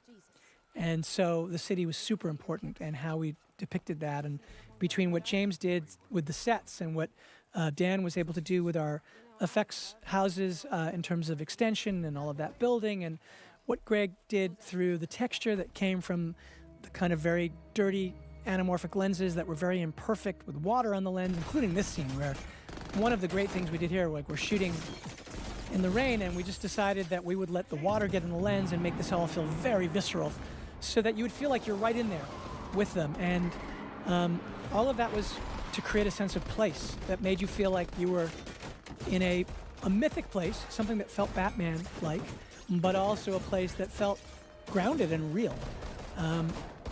So this scene in particular was an exciting and enormous challenge, of course, which was, this is all the lead-in to the Batmobile, and I wanted to do it as practically as possible. But of course, there's so much of what we do that is not practical. You can't do it. People would be hurt. So what I wanted to do, I looked at it with Rob Alonzo, and I said, I want to know everywhere we can put a hard mount camera. I want this to look like Bullet or like the French Connection. I want us to take the cameras and mount them on the vehicles and then have them do all these incredible things and have them do real stunt driving. And so we tried, even when we were doing CG shots, we didn't do anything that wouldn't have been impossible for the camera. And that's kind of one of my approaches. I did that. I've done that since Cloverfield. Anytime, you'll never see the camera move through a wall or do some kind of like, I'm the point of view of a bullet in a scene or that kind of stuff, because the camera couldn't actually do that. So I try to do that. I try to do it with the wingsuit. I try to take everything and ground it in the visual language that we come to understand as something that's real. The way, like, if you were seeing a real chase scene or a race, if you're seeing a racing scene and you've seen those GoPros that are mounted in the car, I wanted hard mounts, like mounted on her motorcycle, hard mounts that are mounted with her on her handlebars here, watching her drive off. Hard mounts. This is a follow vehicle, so we have some of these shots, but then suddenly this shot here, we're mounted hard on the car. This is mounted in the back, looking at the back. That's mounted over his shoulder. That's mounted on the front of the car, a bumper mount. This is mounted on the rear bumper, so that all of these shots are all totally practical shots. But then we did these incredible things with Weta. Weta added all of this rain and did all of this stuff to take, hydroplaning was one of the concepts that was super important to me because I thought that would be scary, the idea of being out of control on that freeway. So we had to have a baseline of rain, and Weta, in the places where we didn't have rain, we did wet downs, we have water on the glass. They added all this rain. The work they did, I think, in this sequence is astonishing. I mean, it's like all the rain you're seeing there is added. None of that is there. There's water that was on the ground. They did wet downs, but there's no water that's hitting the lens that's from the rain itself. I mean, we might have gotten the lens wet, but that was the texture. How could we make you feel like you were just in this experience with them?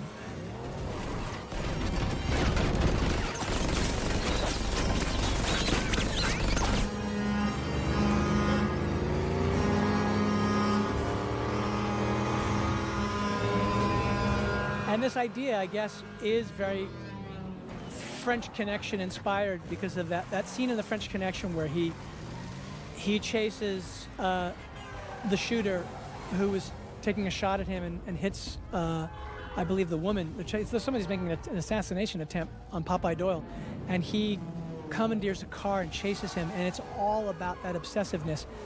The whole idea of making this personal, the idea that Penguin was about to kill Selina, and Batman is going to come out of the shadows like a monster and basically do that to intimidate the Penguin so that Selina is not injured. And then he's going to get him at all costs. And so this idea of the Penguin is so desperate. He's doing all these dangerous things, and Batman is trying to pull right up to that edge too, and he doesn't want to hurt anyone, but you see how close he comes. I mean, this is a crazy chase that they take. So you see the obsessive lengths at this stage in his career. He really is all about vengeance, and so this chase has to be born out of that idea of obsessive rage and vengeance, and he is not going to stop at anything. And then the idea is to depict that car the way we depict the suit, which is out of something like a horror movie. And I wanted this to be, it was inspired by, in some ways, by like Stephen King's Christine. And there was a movie made of that as well, where you see the car kind of on fire coming out of the shadows. And I said to Rob Alonzo and to Dom Tui, who is our practical effects supervisor, I want this car to jump through flames. And I didn't know if we'd have to do it CG or what we have to do, but I want it to be like a vision from hell. And then Dom said, I think we can do it. And in this crazy sequence that comes up, you'll look at some stuff here, and some of it is CG, some of it's not. There's almost always a baseline shot that we shot that then something was done to. But the actual jump through the fire that you see was done for real. They changed the suspension on the Batmobile, and amazingly, they were able to jump it through a wall of fire, which you're about to see right here. And this is actually a practical 50-50 shot on Colin. There's a big fire explosion going behind him, and Colin is driving that car, and then when he looks in this mirror, we actually did shoot a shot on a mirror mount. That car is jumping through that fire. That isn't a CG shot, and this isn't a CG shot either. There's a little supplement, a little bit of rain on the ground and that kind of stuff, but the basic part of the shot we did. And I was amazed by what they were able to do. And all of it was, how can we make this be like a Stephen King moment? You see that the Batmobile, which makes no practical sense to drive around in, it's meant to terrify, to intimidate and pursue. And that moment was a perfect visualization of that in my mind. It was like, how could we jump through fire? And then this idea of being in Penguin's point of view ended up really being one of my favorite shots in the movie, which is just this idea of you're in the Penguin's eyes here, and you see in this mythic way what having this sort of masked, caped vigilante looks like as he comes toward you. He's like a force of nature and all of that rain, and it's raining upwards. And then he just kind of bends down, and what Michael Giacchino tells me is his favorite moment, which is Rob just staring in at him before he looks at the Penguin and then suddenly puts a hood on him and they show up here.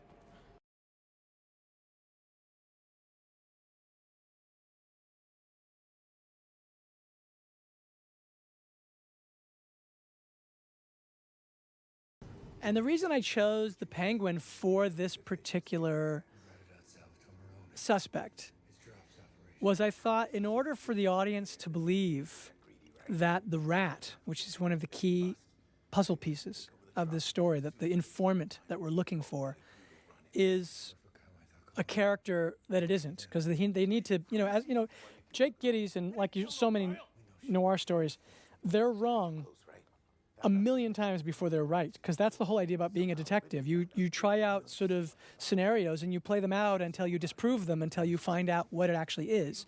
And so they might be the world's greatest detectives, but they're wrong a lot of the time. And in this case, I knew that I wanted the audience to believe that they were right. And so I thought, well, the way to do that is to use an iconic villain. And so Colin and the Penguin are in the movie in a very, very targeted way.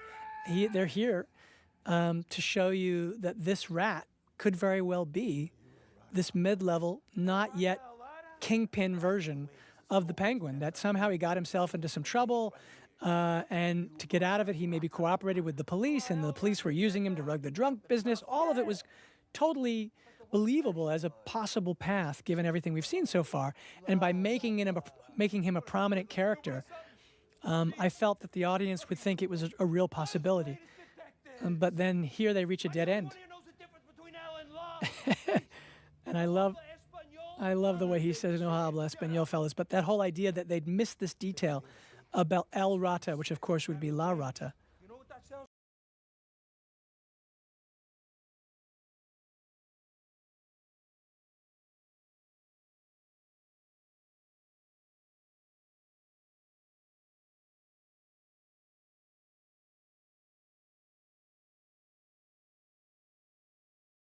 And as I said, there's only so many appearances by the Riddler, and this is one of them. He's this specter, and all he really is in here is he starts as a question mark on a screen.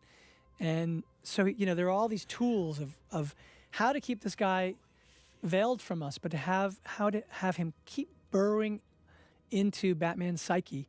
And it was one of the challenges, even in editing the movie, was just to make sure that we were feeling enough of this character, because this plot is so complex. Doing a noir I had no idea just how challenging it would be to take all of these characters and try to create this sort of noir tapestry of these characters that I was hoping would feel almost like an old Warner Brothers gangster movie, and use that to lead to a path that would eventually take us not only to the truth of who the Riddler is and why he's doing this, but also would become a case that while at first he's drawn into it because this killer is writing directly to him, that it would eventually get to this place where it would be an awakening for Bruce, where he would find out things and potential things about his own family that were going to shake him to his core. I mean, the very reason he becomes Batman is because of what happened to him.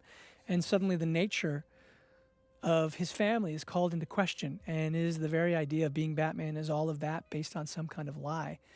I knew that in order to have Batman have an arc, that this story couldn't continue to be just a history of Gotham. It had to be a history that touched on the Waynes. And that was the conception for the beginning, but landing that was not an easy thing to figure out how to do. And we spent a long time plotting that out to make sure that that story connected. It was a challenging thing. And then orphanage here, the idea being that this would be the original Wayne Manor before they moved to Wayne Tower, and that they donated it, and it became the Gotham Orphanage. And all of these things seem like they're benevolent things. They're trying to give, the Bruce's father, Thomas Wayne, starts his mayoral campaign by creating a charitable fund to get money to people in need and renewal. And they gave, their old manor, their beautiful old home, which now has fallen into total disrepair and decay and is the home for drug addicts, dropheads, that all of that was donated as a way to try and help people in the city. So then why is the Riddler so upset with the Waynes? And then the idea is that because none of it is what it seems, that the idea from the beginning for me was to have the Riddler indict these supposed pillars of legitimacy and power in the city and expose them as being liars and fraudulent. And that it starts with the mayor, it goes to the commissioner, then to the DA, and then it goes to the idea of Thomas Wayne himself, one of the founding members, his family, one of the founding fathers of the city, not Thomas himself, but the history, the lineage of his family and what he represents. The idea of him being like the Kennedys, their family being like the Kennedys, American royalty. And to find out that they, in this story, weren't all that they sort of portrayed themselves as being. What does that mean? And how will that affect Bruce?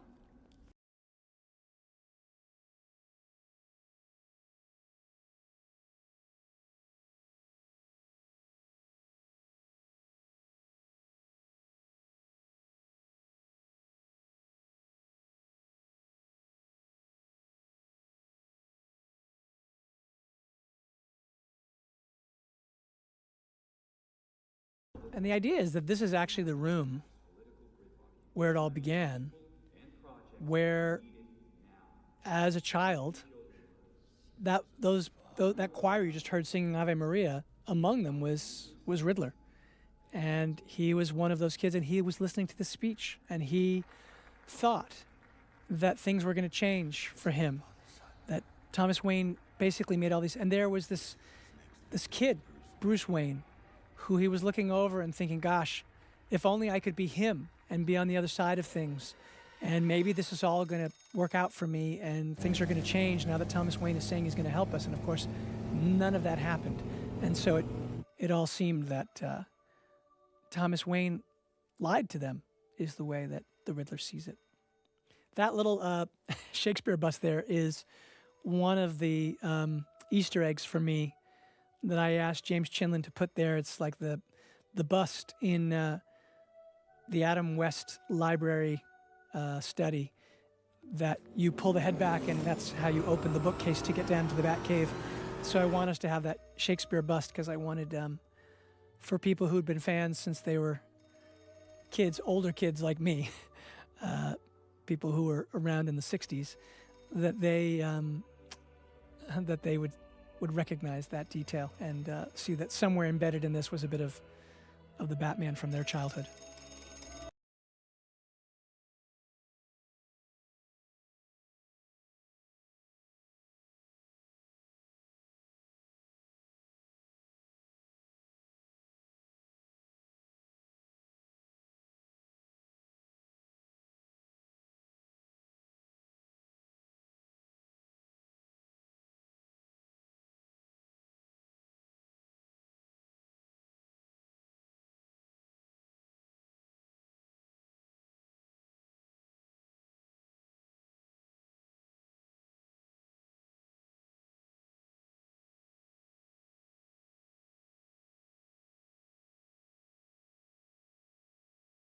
And that note is meant to be one more clue that he must know that Bruce and Batman are one and the same. It's just meant to get under his skin, and then later we find out, of course, that See You in Hell was his clue for the description of what it'll be when he is in Arkham, which is certainly hell for him, but was thinking the place where the two of them would finally meet and begin their emotional romance, really, the connection that he believes they have. He feels like they're a brotherhood, they're together, they're one and the same, which is an idea that Bruce, of course, resists to the core.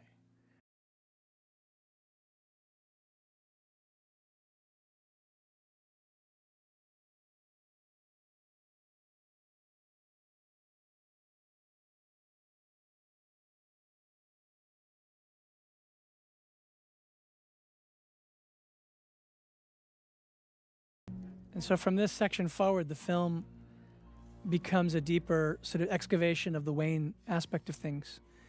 And his desperation is driving him to try and understand how could his family's legacy, how could his father connect to the corruption that he is seeing. And he's really in a free fall, really, in this section of the film.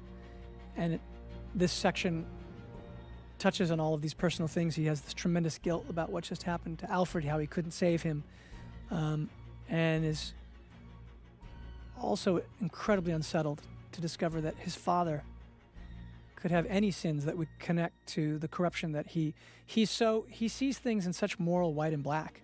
He's very naive in a way. Again, it's like he's 10. In certain ways, he's stuck, and he doesn't see the world in all the shades that are there. And the story of the movie is meant to blow that apart for him. And Selina functions that way for him. And this mystery kind of blows that up for him as well.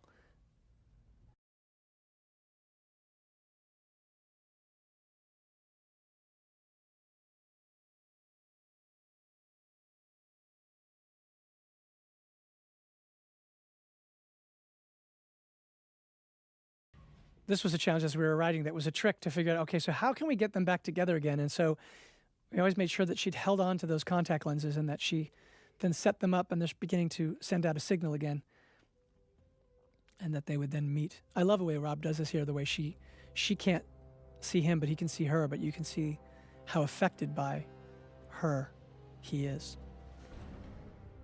And he's so jealous. This scene is really about how he feels betrayed by her because he realizes, oh, she must have been involved with Falcone, with Penguin, and he's just intensely jealous because he's so drawn to her, but he also has a completely naive view of her. It's like he imagines somehow there's this romance between them, and it really has a basis in nothing other than his immaturity. Your friend got involved with the wrong people. She didn't know. And he's judging her here, that she should have known better, and he's very cold to her here, and she is about to blow that up with the truth of exactly what that relationship that she had with Falcone was. And she calls him out on this idea that he talks as someone who has been sheltered.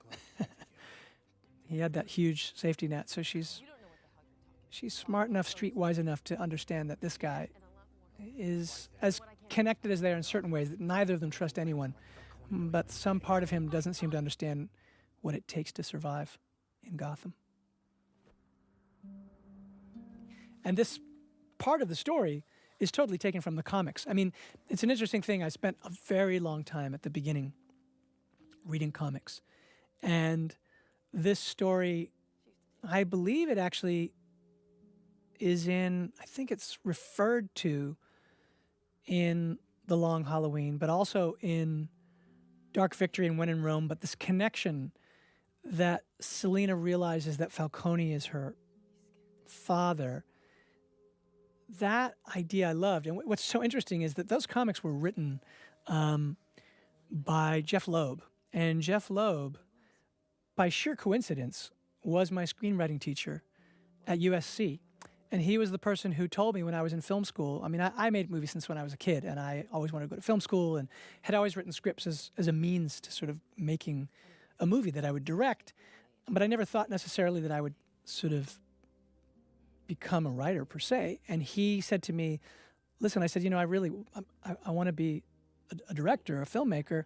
And he said, well, that's what being a writer is, and you have to be a writer. You've got to keep doing that. And he was the one that told me that I should be a writer and who told me I could be a writer. And he was a total inspiration to me. And when I was doing the deep dive and I saw these comics, I was aware of them, but I guess I wasn't aware that Jeff had written them. And it just suddenly struck me that he'd written these incredibly influential and iconic comics, and that he was the person that had set me on this path that amazingly brought me to Batman eventually. And so that element of the story in the series that he did with Tim Sale, those incredible drawings, is where this idea of trying to take that little piece and sort of see if there was a way to sort of contextualize that, to take all these little details so that I knew that people, this character is so important to people, that I know that people who have taken the deep dive on all these comics the way I have, that these comics mean so much to them. And I wanted to not do any of the stories directly, but I felt like it should be evocative of the comics. And so there were little aspects of so many of them that inspired me. And so it was like this kind of thing where, in a weird way, I kind of just gathered them all these inspirations, and then almost like a blender, just kind of all sort of stuck in my mind. And as I was looking for the connections in this mystery, this was one that really stuck with me, this idea that as a noir, he'd be judging her and assuming that she'd had some kind of like compromised sexual relationship with Falcone, that she was doing that so she could rip him off. And in fact, she was trying to rip him off, but because that was the father who had given her nothing and who owed him something and who was never going to give her anything, and who later she's going to find out was the person who took her mother from her. And so this was really her revenge tale, and that the two of them in so many ways are alike, and then in fundamental ways are very different. And so they have this great kind of noir push-pull, and he looks at her as a femme fatale, but when the truth of what she is comes out, she has motives that are as pure, if not more pure, when it comes to what's driving her with Falcone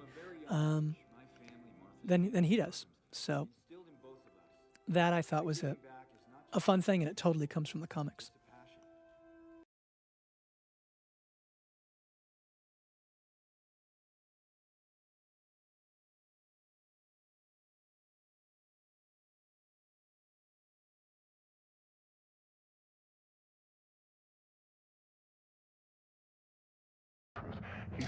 And again, this is some of this detail also taken from the comics. Earth 1 talks about the Martha coming from the Arkham family, and the idea of mental illness, and the idea of this murder that happened in the past, and that all of that would bring into question this notion of the mental health of Bruce. And that as he's hearing this about his mother, who obviously suffered because of the things that happened in her family and how she struggled and was institutionalized at various times, that could potentially bring into question this obsessive mission that Bruce is on. So you start to question, and Bruce starts to question on some level, the notion of his mental health. I hope you're listening, Bruce Wayne. This is your legacy too. And then this idea that somehow his father could be any less than the perfect image that he had sort of created in his head. His father was a heroic figure to him as a 10-year-old. He lost him at this moment of seeming perfection. You know, he was the man running for mayor, the man trying to create a fund to help the underprivileged in the city, the man trying to do all the right things, part of this lineage. And then they were robbed from him at that age. And then the idea that somehow this could come back in this moment to a redefinition of his father as being less than perfect is a completely shattering idea. And to me, I thought it was an opportunity to lead into this notion of the mystery of who killed. There's obviously there's the Joe Chill version from the comics, but there's also this version, which I love, that they'll never quite know who killed his parents, and that mystery will haunt him forever, and that nothing will bring us to the bottom of it. And I thought that this was an opportunity to present some potential possibilities, and that his father's own corruption may have been one of the factors that led to their murders, and that was something that had never occurred to Bruce.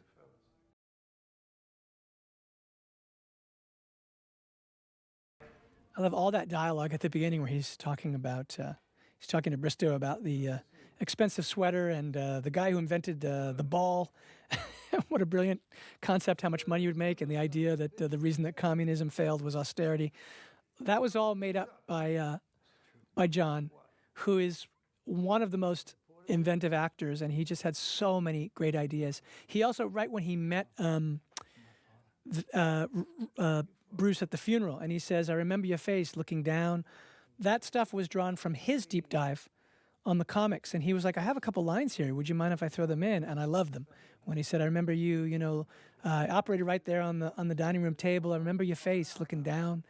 And that was I don't know, for me, John Turturro is just one of the great actors. And to me, it was a dream of mine that he would play this character. I thought, it's funny because when Cindy Tolan said to me, well, who do you imagine? I said, well, it'd be like a John Turturro type. And she said, well, why not John Turturro? And I was like, it just hadn't occurred to me because John Turturro to me was so untouchable. I love John Turturro. And she was like, let's ask him. And he read the script and he said, well, you know what? I love Batman.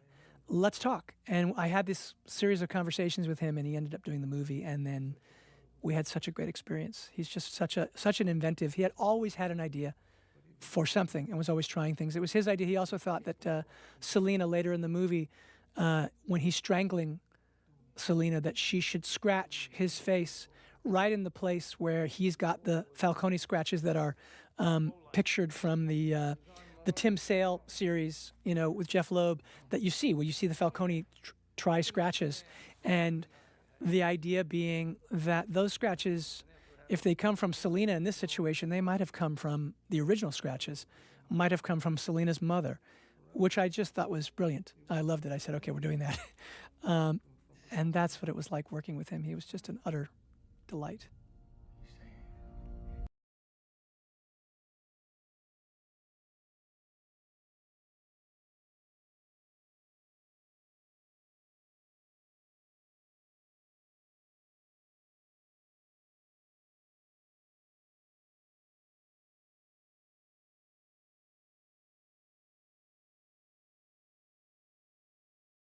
I mean, he ain't a kid no more.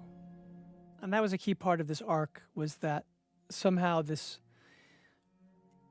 childlike image of perfection, which no one can live up to, is shattered in this moment. And he is, as Falcone says, truly not a kid anymore. And it's about time. And this set is kind of inspired by the Hearst Castle, the Casa del Sol. I was talking to James about it. We wanted him to be, I think that this notion that Bruce is almost like a Citizen Kane-like character. And there was a scene actually where he tears the place apart in a way that is like he tore the bedroom apart after Susan Alexander leaves him. But that idea of that bedroom, his parents being untouched and locked since he was a kid. When I went to the Casa del Sol, they had that beautiful screen work that you see in there. And I said, James, do you think we could borrow? Because he had done all of that stuff that James built. That's what's left of his family, right? That's what's left of Wayne's family. And he built the most extraordinary set, that Gothic set. And the covers on the windows are right out of Hearst Castle, and the idea being that he's got this castle built around him, but he's this kind of, sort of lonely vampire figure, sort of stuck in time.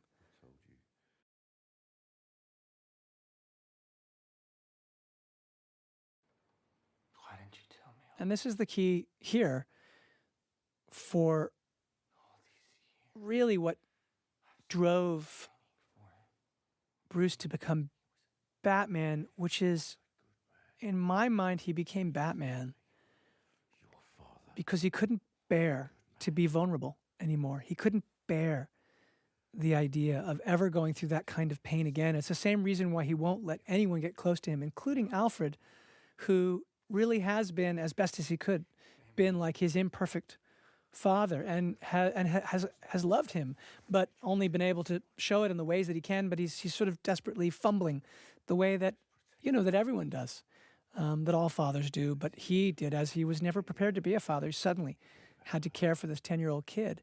And in this idea that somehow he could reverse what happened to him by living out this idea of taking vengeance on the criminal element, that every criminal he fights is in some way a reflection of the people who must have killed his parents. this idea that's very naive in a way, that he hasn't yet found the way to take that and move beyond it so that it's not purely personal.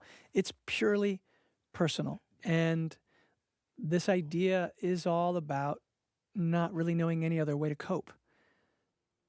And this is the moment where he realizes even, I think, why he's kept Alfred at such arm's length. And why, honestly, you know, in the end of the movie, when he kind of loses it after he sees Selina being attacked, you realize how he's driven by that. It shows the depth of his feeling for her, that he loses it to that degree because it's unbearable for him. And he's never really going to be able to cope with that, which is why he's perfectly suited to being Batman, which is that he can't let people get that close to him, and he's driven to continue to do this. And so in that sense, his scars make him the perfect person to give over his life to this mission. And it starts as a personal mission, but he has to come to understand by the end of the story that it has to be more than that, that it can't just be a mission of vengeance for himself, that he has to represent more for the city. And this is the beginning of that right here, as he realizes that feeling is really the thing that scared him the most. He thought he'd mastered himself. And that being Batman somehow could keep him from ever having to feel that way again, but it can't, because of course we can't escape the truth of our emotions. And in fact, in many ways, he'll never be able to leave those emotions.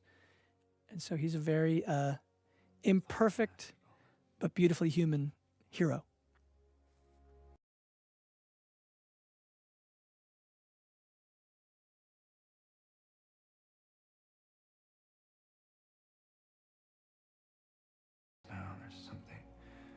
I mean, it shows just how much pain he has and how much he has an aversion to it, that he really has much less fear of dying than he does in going through the sense of loss of somebody that he cares about.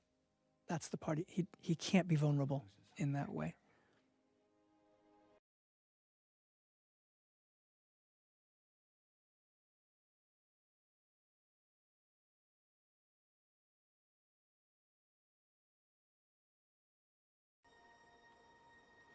And so Bruce and Alfred, in a way, finally reach that place in this moment. It starts with, "You're not my father," and this is essentially, "I love you."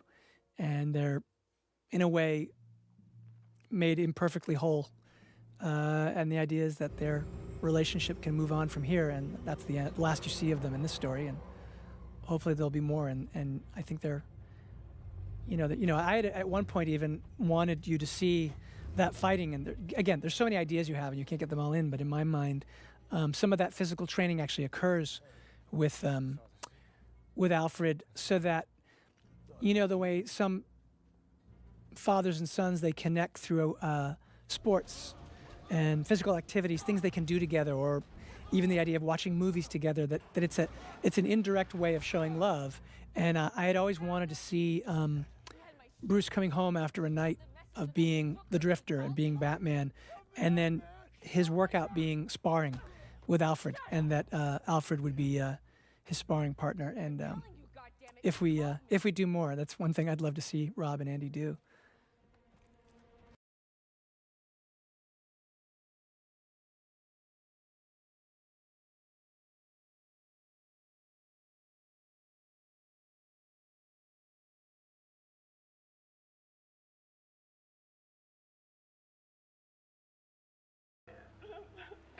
This is one of the few scenes we shot handheld, actually. And it's funny because Greg, as a director of photography, he's done incredible handheld work, and a lot of it done, or even if he's using another operator, but he's also a fantastic operator.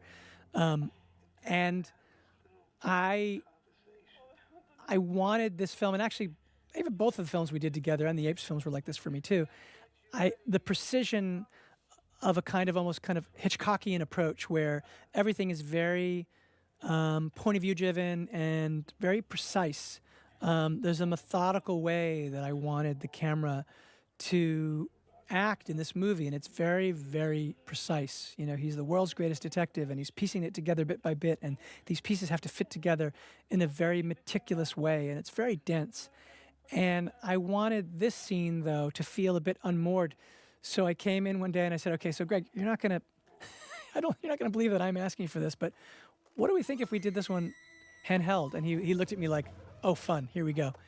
And so we did this scene because it felt a bit more ungrounded. This is the scene where he comes to realize the truth of what happened to Annika, and that truth, the strangling, means that that's what must have happened to Selina's mother, now that Selina has shared that story with him. And now we realize that Falcone is the core to all of it, and we have to kind of fit all the pieces together. And so everything's a bit kind of floating in the air at the moment. There's a kind of grittiness. This is a little French connection-y.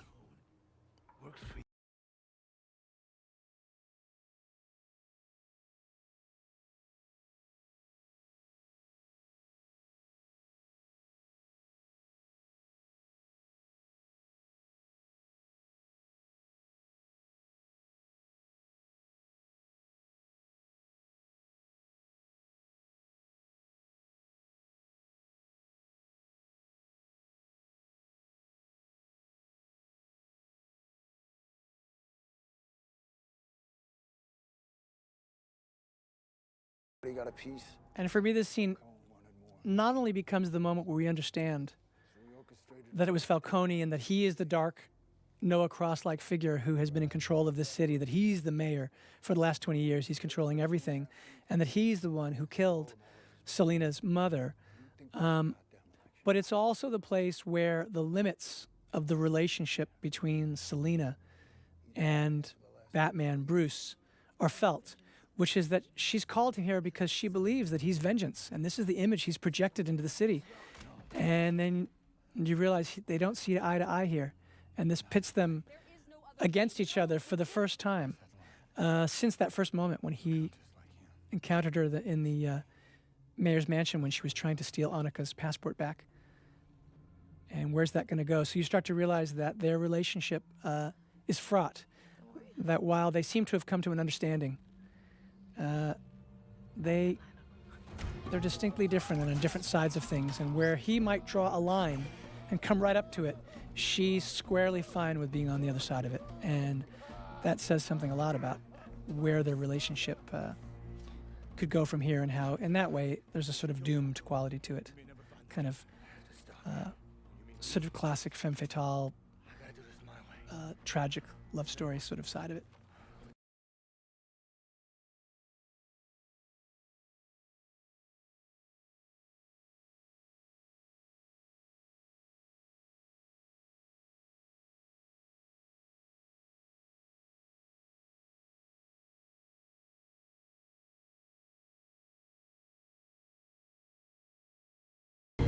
I was always amazed at, this is Zoe doing all this with guns. Somebody, I think actually Dylan Clark said to me, oh, you really shouldn't speed this scene up this much. I was like, it's not sped up. Zoe has total mastery of that gun like that. It was unsettling. But her desire for vengeance and her wanting to do that exactly right was, she was super committed.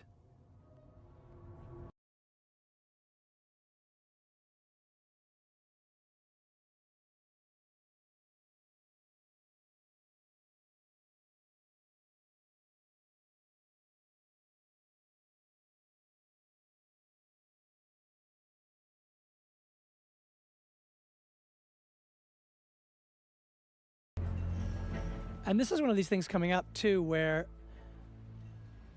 you know, we had like a kerchief. There was a thing where you couldn't see the drifter's face, but Rob was like, I want to do one where you can just see my face. And I was like, I love that idea that he's walking in the club. And that was the one that we used, because this idea that as Bruce Wayne, he's kind of covering himself, he's this drifter, but it felt like in that mode, you could see that little bit of the drifter meets what's left of Batman under there with all that makeup on his eyes, and he doesn't even have the kerchief around his face, and he's just got that hoodie on. And there was something satisfying to me about that collision of finally seeing how all of those modes, which all those versions of him intersect. Bruce, Drifter, Batman, all in one moment.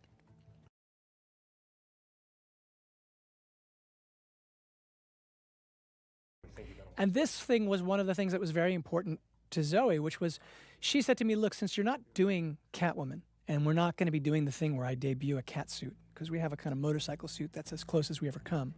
She said, I think we should build to the year one outfit, the Mazzucchelli, Frank Miller year one outfit, which is this kind of like sort of laced bustier and the kind of tight leather pants and the short hair.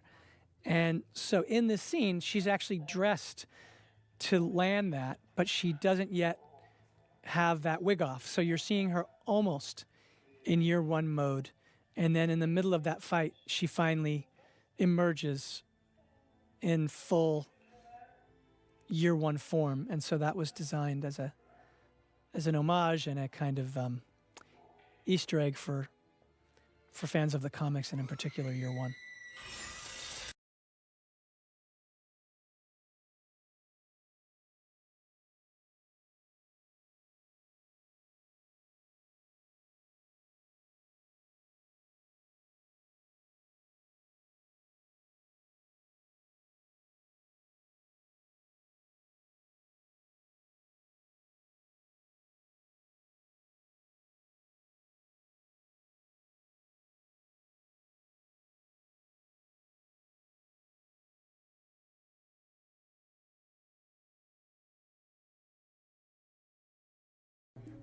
And so here the wig is about to come off.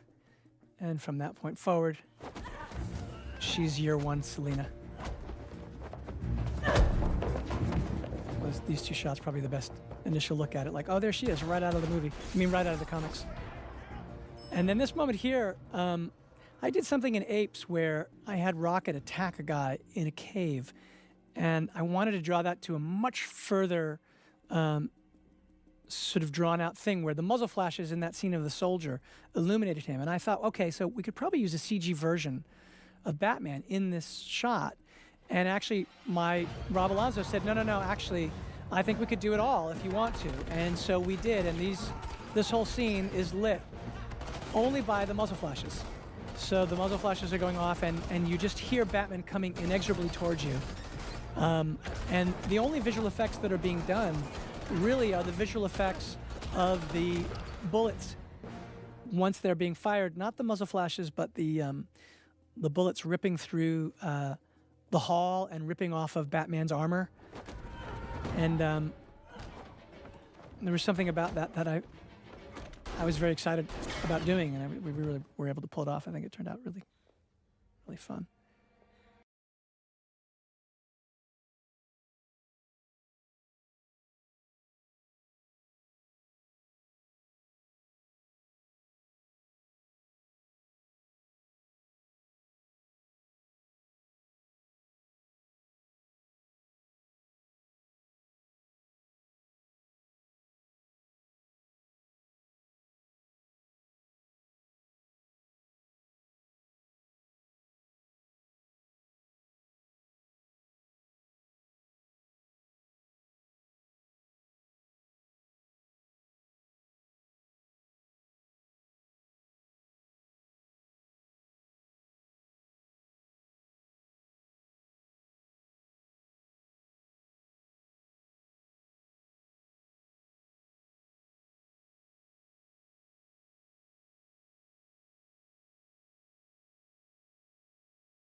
And this next scene is the scene that I wrote for John to get him to do the film, because he said to me, he said, I'm very interested, but I want to know if you're open to my ideas. And he just thought it was important at the end of all this, because Falcone might have been the one who killed Bruce's parents. And obviously Bruce is wanting to know that. And so he wanted Falcone to say, oh, you think you're going to scare me with the mask and the cape, that I'm going to cry and all his secrets going to come out? He wanted to make sure that whatever he knew, he's got it. And if Batman wants it, he's never going to hear it because it's going to go with him to his grave. And of course, at that point, he has no idea he'll be going to his grave in the next couple minutes because he gets murdered very shortly. But it was a way of kind of sort of haunting Batman Bruce one last time about trying to get that information. Did he kill not only Selina's mother, but also his parents? And we'll never have that answer. Alfred doesn't know. And Falcone knows. He knows if he did it. But in a moment, that answer will probably be irretrievable because when Falcone's dead, the secret will probably die with him.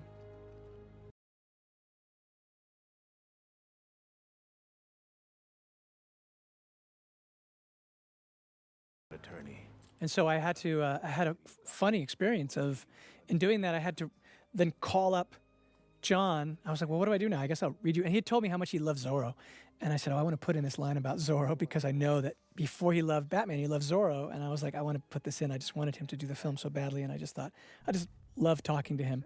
And so I wrote these scenes and I had to read them to him. And I was in the very weird position of having to read the John, like what I thought was the John Turturro voice to John Turturro. And at the end of it, he was like, yeah, I like it. Sounds good. Okay. And then we did it. And then from there forward, it was just a joy. I got the joy of getting to work with John, who, as I said, was amazing.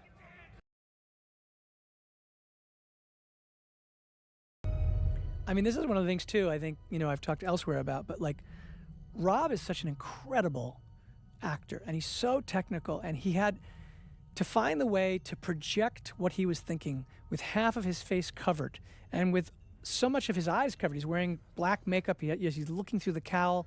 If he turned the wrong way, you couldn't see his eyes.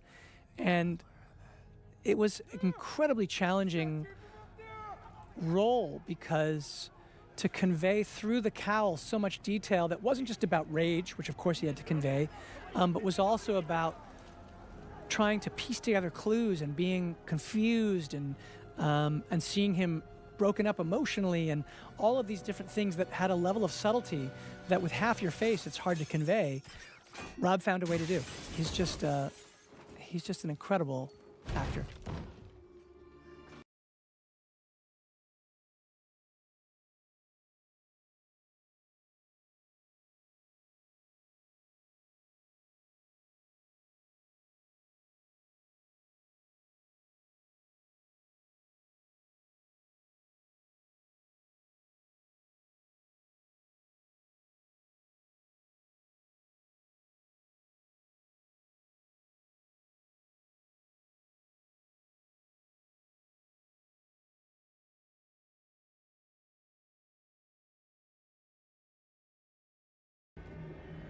And in the scene that's about to come up where we arrest the Riddler, that's a perfect example of something that I used the VR for. And actually in the scene that you just saw where we did all of that stuff outside of the Iceberg Lounge and the shooting of Falcone, there was, you know, you only have so much time, and we had COVID to deal with, and so we had to, you know, move in a certain pace, and the only way to do that is to have a lot of these shots already sort of found. And you know, Greg is amazing because he is able to, like, I'm very tunnel vision, so I will go on a search and I'll come with a plan, and then the day of, I'm open to making changes if a thing presents itself, because that's what the director has to do. But what he's so wonderful about is he can be working on this, but also working on the side on other things, so he can be doing some R&D. So, for example, I had set this shot right there with the cops coming toward the window in VR. And it was based on the fact that I wanted that to look like Nighthawks. I wanted it to look like the Edward Hopper painting. And it was written into the script that way. And then James built it that way for that angle. And then I looked at it and had wanted the camera down on a certain lens, which I knew was one of our lenses, and did that push in. And then Greg sent a breakaway crew while we were shooting other scenes to go and do the R&D in that shot to make sure that we could do it. And it was similar with the shot that's coming up on the coffee cup. Like, I was like, oh, I want to do this shot that pushes up on the coffee cup to reveal what he's doing. And Greg was like, oh, that is not an easy shot to get. And he sent actually our best guys off to do it, and they couldn't do it. And he said, you know, the only way to do that shot is we have to actually get in a special piece of equipment like a techno dolly. I don't know if it was the techno dolly, but it was like a kind of camera you would use on a commercial shoot where you can program in the move very specifically, and you keyframe in the different frames. And he R&D'd that to death until finally we had it, and then we could shoot it one day. So all that's going on the side. Greg is making sure we can do all of these impossible things. But this scene started in the script, written shot for shot, as what you're seeing, and then we did it in VR, and I laid all those shots, and then we had the crew break off and do the R&D on those shots, and then Greg brilliantly lit them, and then here they were. And it's one of those things where, and then on top of that, you have Paul Dano, who I think in that scene, that along with that music, which sounds like something out of Clute to me, with the kind of voices going la la la la, and then that smile on Paul's face. To me, that scene is just, it's Paul's smile that really elevates it to this other level that I just feel really tickles me. Because you've been waiting all this time to see him, and then you're like, is that him? And then he smiles, and he smiles at Batman, and you're like, why is he smiling? And we're going to find out later it's because he's so happy to see him. But it could be because he's toying with him the way that a cat might toy with a mouse.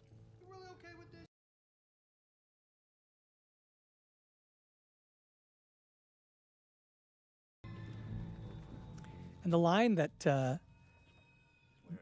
Riddler has in that scene was inspired by, I read about the Golden State Killer and how they had been looking for him for so long. And when he is a former policeman actually, and when they showed up to arrest him, he knew, and he was outside. And I believe what he said was, because he knew they were there to take him in, he just said, I just put a roast in the oven. Meaning, if you're going to take me in, you should at least let me take the roast and turn it off. And I just thought that apple pie, like as if somehow maybe they would wait while he finishes the apple pie before they take him in. I just thought that was very unsettling, that idea of that kind of understated thing. And then I love the way Paul did it. And then this whole idea of the Riddler's origins through these ledgers playing out right here, that Gordon is reading how the Riddler was created right here in this moment. He knows what he must become. He must become the Riddler. And all of that comes from the way in which he retreated in his mind from his trauma into puzzles and into patterns and numbers, and became a forensic accountant, and a brilliant one because of it. And then by sheer luck happened to come across the path one day of seeing that word, renewal, on one of the ledgers. And in his unauthorized forensic accounting, discovered that didn't all add up, and he was asked to stay away from that plan because obviously that was a corrupt project that he was to know nothing about, but he couldn't resist because he knew from that word that he'd heard as a child that somehow he'd been betrayed, and this was the answer to the whole thing. And through that, he takes this path that leads him to become the Riddler, and it's how he finds out about the funds. I was reading about Manafort's and how the shell companies work, and I started thinking about how this charitable fund could be used as a kind of shell company for bribes, and that all of that might describe a history of corruption, and how Falcone could have had a stranglehold on the city that was not broken to this day, and then finally, in this moment now, it is.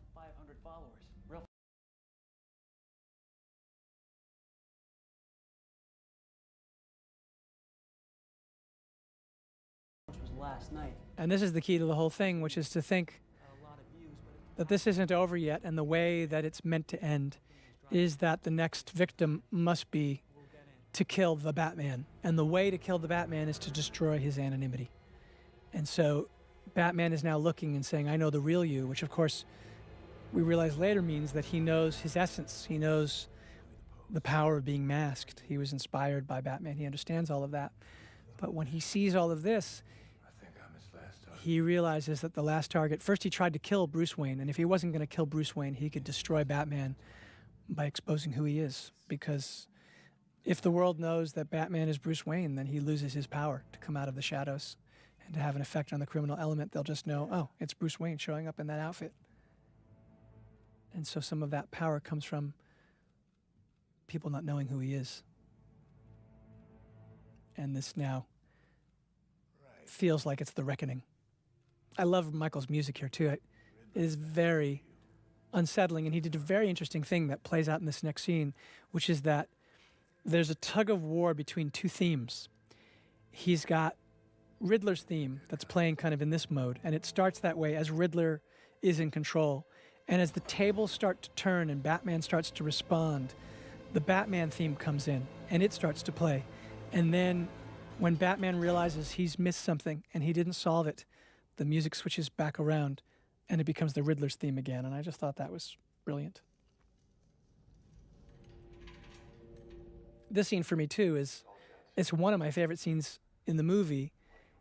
And I just think the way that Paul and Rob play off of each other is so wonderful.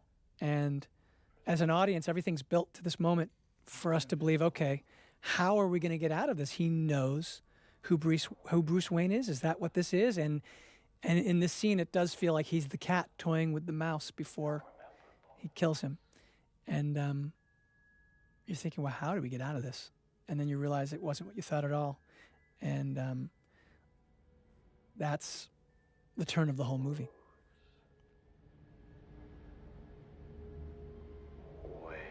There originally was a scene earlier in the film where when Batman, early in the story, was receiving the correspondence from the Riddler and was so unsettled. Why is this guy writing to me? And he goes to Arkham to talk to another serial killer whose face we don't quite see. He's out of focus. He's called the Unseen Prisoner. But in that scene, that character who is, in fact, I'm pretty sure we'll do the deleted scene for you here on this thing, but he is talking about the fact that Bruce is in a little bit of denial because the two of them really are very much the same. And that if anything, maybe or Batman is concerned because Riddler is more righteous. They're both masked vigilantes. Only the Riddler's less forgiving. He kills them. And wouldn't Batman like to kill them? And the point of the end of the scene is that, and the character is right when he says it, that the truth of all of it is that what's so unsettling to Batman is that one part of him thinks that these victims of the Riddler deserve what came to them. And that's kind of echoed in that moment when he's talking to Gordon and he's talking about the death of Commissioner Savage. And he says, hey, he was a cop, he crossed the line. And he says, you act like he had it coming.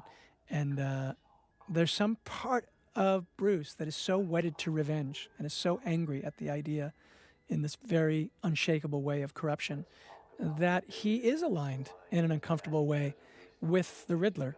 And so they really are spiritually connected. And that's one of the important through lines of the movie, is the ways in which they're alike and the lines that separate them.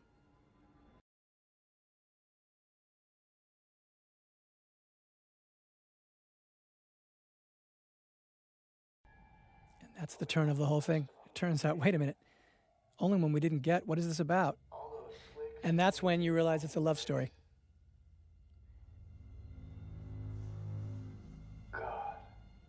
And that's really what Paul and I talked about, was this.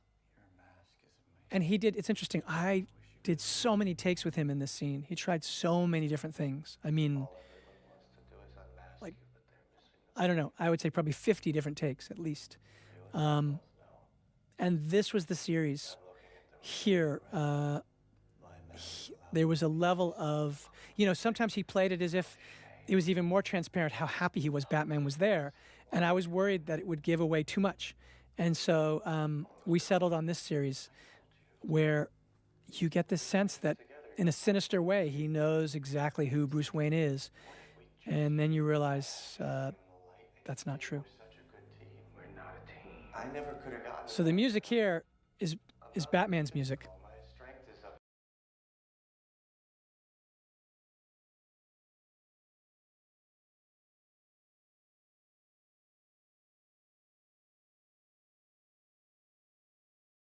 And this is the key moment at this point in the film for Batman, in that he's resisting every inch of this. He doesn't want to take in any of this. This idea that he could have inspired these awful killings, the idea that somehow he was projecting something out into the world that would create the Riddler. The only way that's acceptable is that the Riddler is a sociopath, and that he is completely demented, and that he's come up with this really on his own. He's twisted it. But the question really is, well, yes, there's truth to that, but how much has he twisted it? How much of what he's done has affected the city? And at this point in the story, he refuses to let any of it in. And then everything takes an even darker turn when he realizes that the plan wasn't just for them to have this sort of, in the Riddler's mind, reunion or this connection, but it was actually for them to be together when the last part of the plan, the last part of the puzzle plays out. And it's the one thing that after the Riddler is robbed of this power of their connection, he finally gets his power back again, and now the music becomes the Riddler's again. And he can finally comfort himself with the knowledge that he's smarter than Batman. And that's how he's been protecting himself his whole life. So Batman, Bruce, has been protecting himself by withdrawing into this invulnerable state of dealing out vengeance. And the Riddler has lorded this idea of his intelligence over everyone. And he thought that Batman was as smart as he was, and as aligned and just more physically powerful. And then he realizes that in his way, he believes he's more powerful than Batman. And so now he taunts him with the singing of the Ave Maria.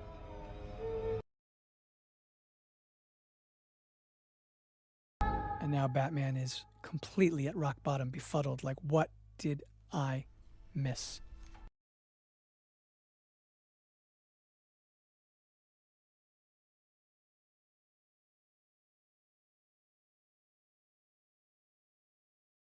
And this is one of those things, too, that on the last day we were shooting some of the videos, I said, you know, I would love you to continue to taunt him. So we took this picture. I had Paul take a picture of himself. I wanted to see him the way I saw him when he had that saran wrap around his head, but no mask yet. And then the version of him with the mask, and that he would put it up. He'd be looking at himself. And this is a character who, you know, Gil Perez-Abraham, who plays Martinez, he's a character that I enjoy so much, and I love Gil's performance, especially this here. He says, I don't think you should be touching that. He's doing everything he can to be a cop. He's like a rookie, and he feels like he's supposed to be drawing the lines the way a cop would, and then Batman keeps looking at him like, are you really going to hassle me, man? But my favorite thing was this idea, even just this idea of the class of it, too, that he comes from a family, his uncle was a carpet installer, and that the whole mystery might turn on the fact that this kind of working class rookie cop would have the answer to the entire mystery, because he was the one who was able to see that tool, the murder weapon, as Batman called it, that he killed Mitchell with and that he attacked Coulson with, it's not just a murder weapon, it's his confession. It's a tucker. It's a carpet tucker. And that tells Batman that that's meant to somehow connect to the untucking of this carpet. And that is what reveals the dark truth and enormity of Riddler's plan. And then I love how Gil's like, oh God, everything he does with this guy, he's touching all the evidence. And then it's out for them both to see. And then the two of them are in the helpless position of watching what the Riddler has laid out.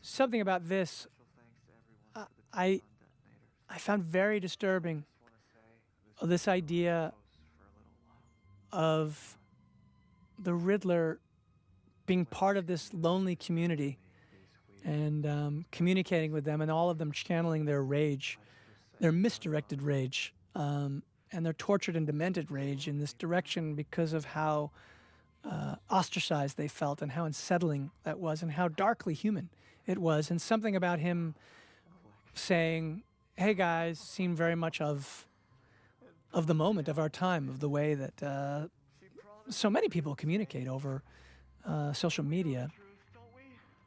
And in a way spoke to a kind of darkness in our society right now, our sickness. And I thought that the way that Paul did this was very unsettling.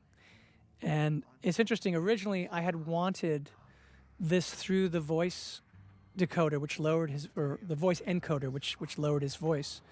But then after I realized we had seen him and he was so, Paul's performance affects me so much when we see him in the diner and when we see him in Arkham, that I realized it would be great to just let his voice come through as his own now, because we already have him unmasked, and now just to see him in that mask talking to his followers would be very unsettling. And it was one of the challenges of the story narratively, which was, okay, so if the plan was that Batman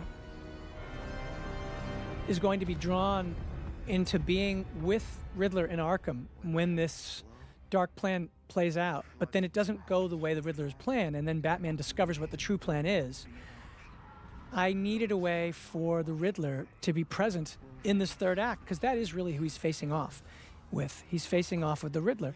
And so this idea that his followers would adopt his persona and essentially become extensions of him, that was one of the ideas that we came up with to kind of crack that nut. And, you know, it was a real challenge. We kind of had boxed ourselves into a corner.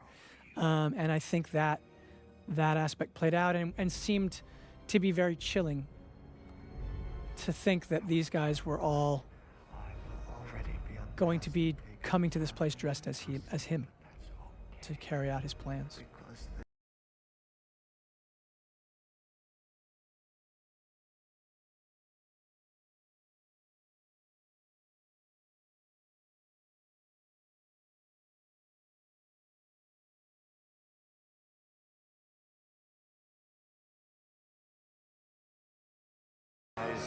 And these sequences that are shot up in the rafters, they're very challenging because I wanted the whole movie to appear as if it was practical, and I wanted to shoot as much as we could in real places or on sets that felt incredibly real, which James Chinlin's sets were. But this was the one area, and I know that Greg and I were both very worried about it because it was one of the only areas that was in a traditional blue screen enclosure. Basically all that was there were the catwalks, the railings, and then blue screen. And so we worked with Dan Lemon, who did the Apes movies with me. I think he's just the best VFX supervisor in the world. I think he's incredible. I said, this section has to feel as connected visually to the rest of the movie as possible. And we had used these very imperfect anamorphic lenses. I mean, Greg's lenses were, you know, we were very careful about keeping the focus in the center of the frame because the edges would go so soft, and all of it was about trying to take the perfection of sort of digital photography and bring in that kind of filmic quality that you might see in that 70s sort of police thriller in an anamorphic film, and using the qualities of those lenses, which for me also add a kind of psychological quality, an emotional quality, the idea of their focus fall off and the bokehs.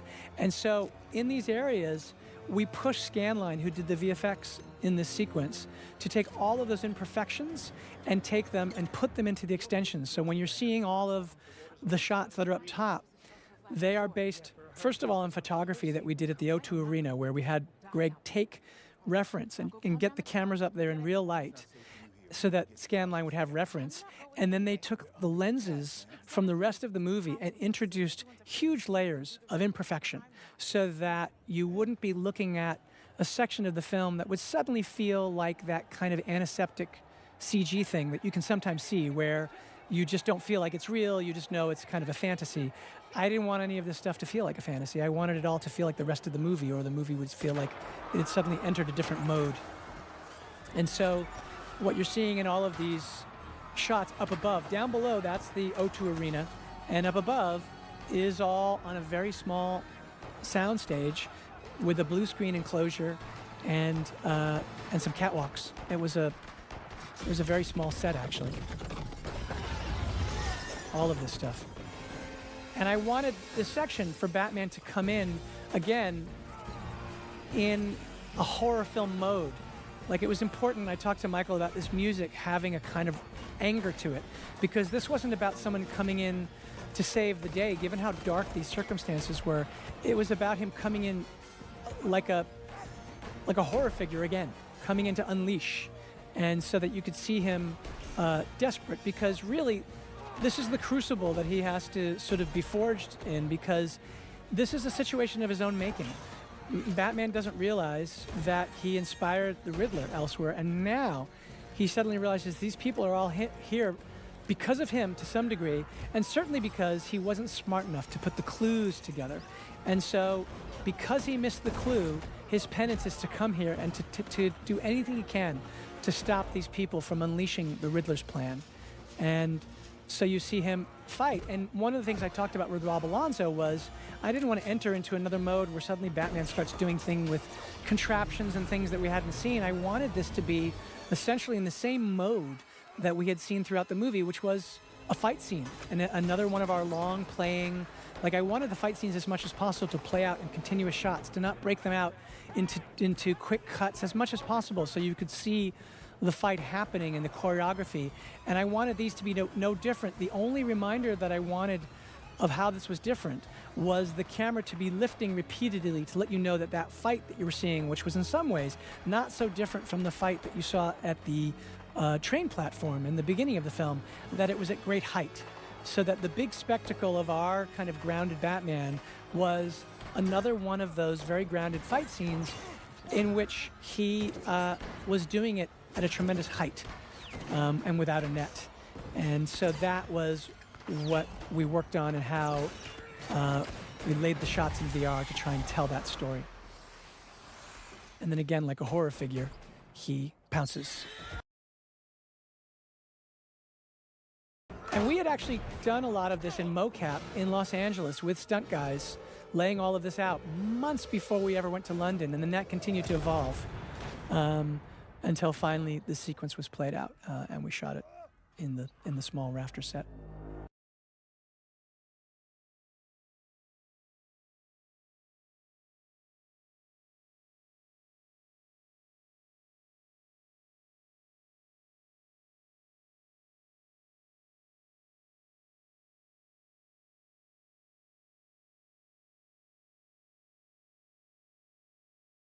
And this moment, was important to me because I wanted an empowered Catwoman, and the idea that he had saved her from throwing her life away by killing Falcone, and that she would come in here and save him in this moment, that seemed like an important thing, that she was the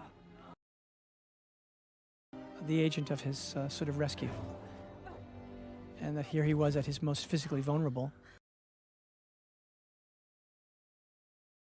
And then, of course, in a moment, the tables will be turned on her again as she thinks she's gotten this guy, but he reemerges. But Batman's still in that weakened state, and that's when you see just how deep his feelings for Selina are. He tells Alfred how distraught he is in the hospital at this idea of ever losing someone he cares about again.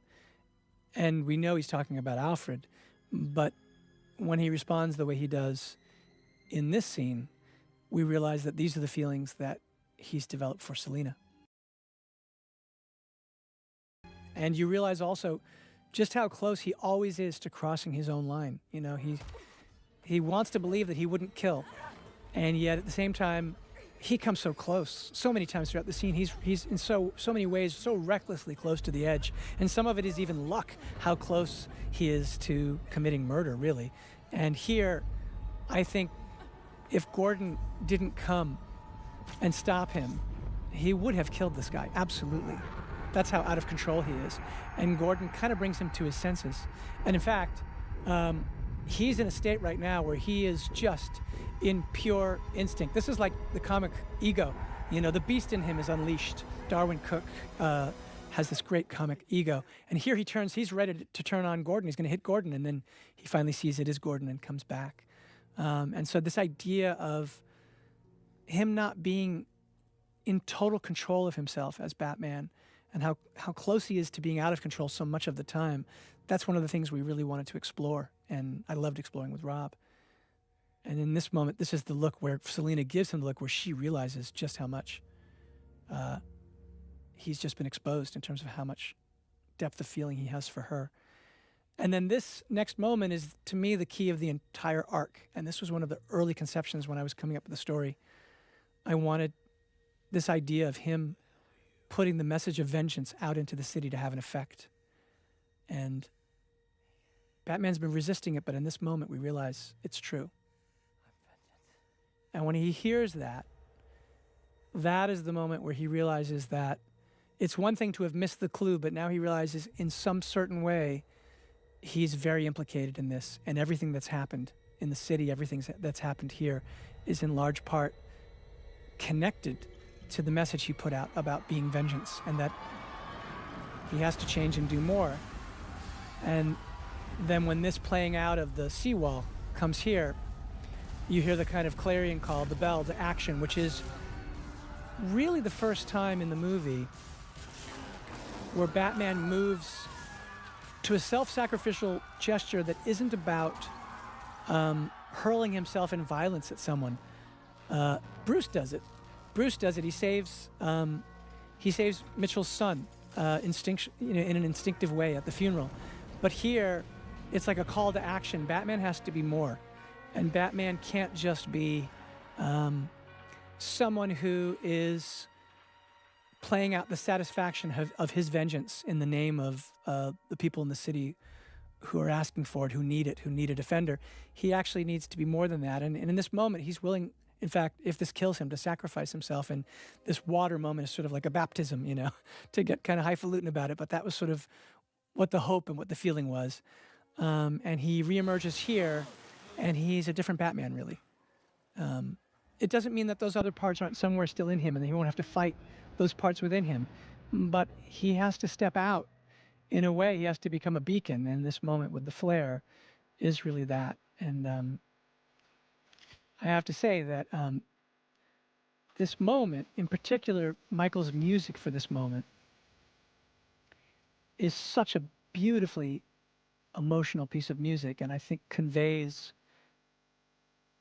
the emotion of what this scene represents so powerfully to me. And when he first had the orchestra play it, I was in tears. And I remember when we watched the final playback of the movie, when I cried in the scene, yes, but at the end, this music is reprised.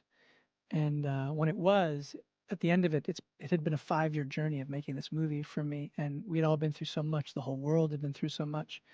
And when I heard his music again there at the end of the movie, and I saw actually Andrew Jack's name, who was our dialect coach, who died of COVID during the shooting of this film, the whole experience came crashing in on me, and I broke down there at the studio, and I had to leave the stage. I was just sobbing. And it was because I really felt that Michael's music had captured the emotion of what we'd all been through. And I just think this is an incredible piece of music.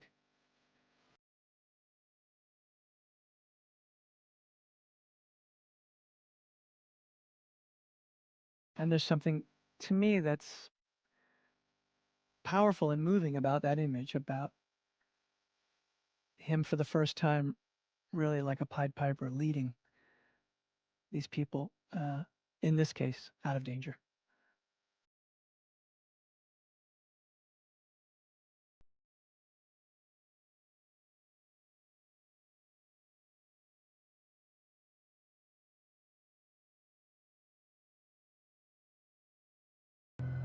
Some of these images are even, inspired. When I was, as I said, I write to music. I listen to Michael's music. I listen to Nirvana, and I look at images.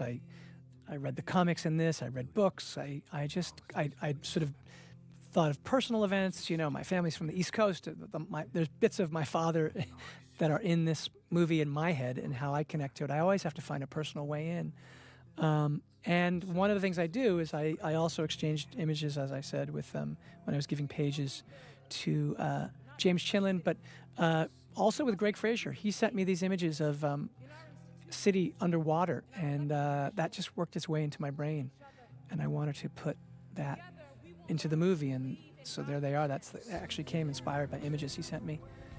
And that particular scene right there where Jamie Lawson talks about having the city having lost faith in its leaders and its institutions and how we had to rebuild. When we were shooting that, we were all very affected because weirdly the movie was written so long ago and our world in many ways seemed to have kind of come up and moved into sync with Gotham in a way that we never expected.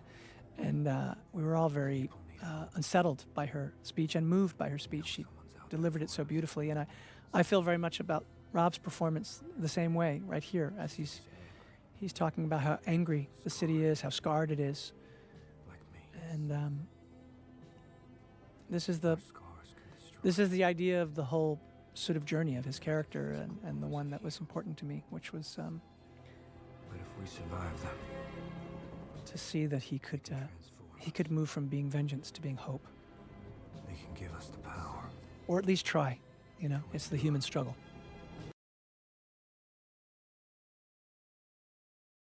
And in this next scene, you know, a lot of people ask me, they think, oh, is this a setup, you know, for another movie? And to be honest, it really isn't. It really wasn't. For me, what this was, like I said, there was a scene with this character right here, the unseen prisoner, earlier in the film who was profiling. And Mike Marino did this amazing makeup for it. And this, for me, was tracking because Paul and the Riddler was in the action of the third act in a very particular way. And the last we'd seen him, he was saying boom in his window as the bombs went off. And we hadn't yet seen him take in the fact that that Batman had been able to pull things back from the brink and that his plan had not played out. I really wanted to see the end of that arc for Riddler. And so we had this scene, and we actually took it out at a certain point because we thought, well, maybe we don't need it because we've taken out the earlier scene. And the interesting thing was that by not having this scene, not only did you not get to see what I think is a fantastic performance from both actors, from Barry and from Paul here. And when Paul starts laughing after Barry does it, I find it so delightful. And it was a great texture change and a tonal change from what is a kind of, you know, sort of painful ending to the movie. But also it changed the stakes of the final scene. When she said, when Selina says to him, you know that this place is never going to change, and he's like, I got to try, and she says, it's not. This idea that trouble is already brewing again, that in this moment of the power vacuum, that people are already scheming. When you took this scene out, it didn't have that sort of same resonance, and the idea that he could go away with her seemed more reasonable, and you thought, well, gee, why is he staying?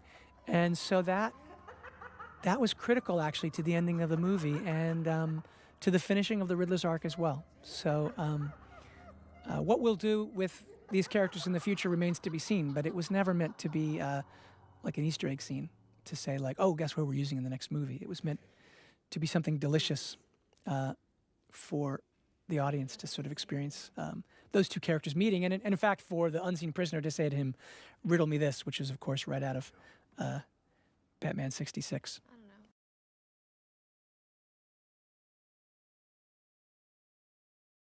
This scene was also shot, this is another scene that was shot on the LED volume, and so all of the city around them and sky. We went to Glasgow, actually, and the sequence that follows when they're going through the cemetery, that's all filmed in Glasgow, and this is filmed on the stage, but the whole skyline is built from both the vista of Glasgow, but also our vista. So that bridge over there is our bridge, and all of it was built. James built it with his team, and along with ILM, and then Greg so masterfully put it on the used it to light the scene, and I think it's absolutely stunning. And I love the way the light plays on them in this way that I think is so beautiful. And then more than anything, I love their performances in this last scene.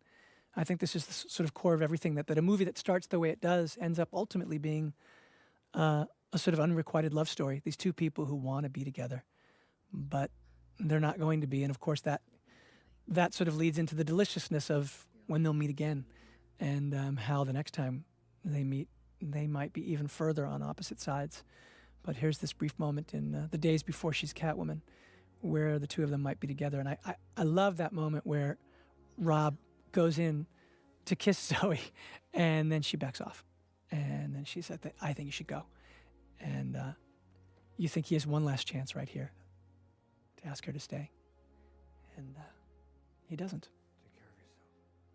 Because he can't let himself get that close. And the truth is, if he could she let herself get that close to him? And so the two of them are broken in the way that makes them perfectly suited to be the characters and the hero and anti-hero that they are.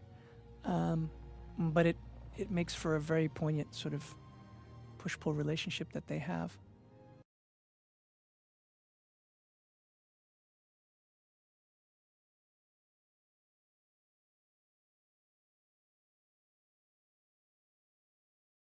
And I think it's kind of emblematic of this movie that the most sort of romantic, sad goodbye would also be them riding their motorcycles, kind of chasing each other one last time through a cemetery.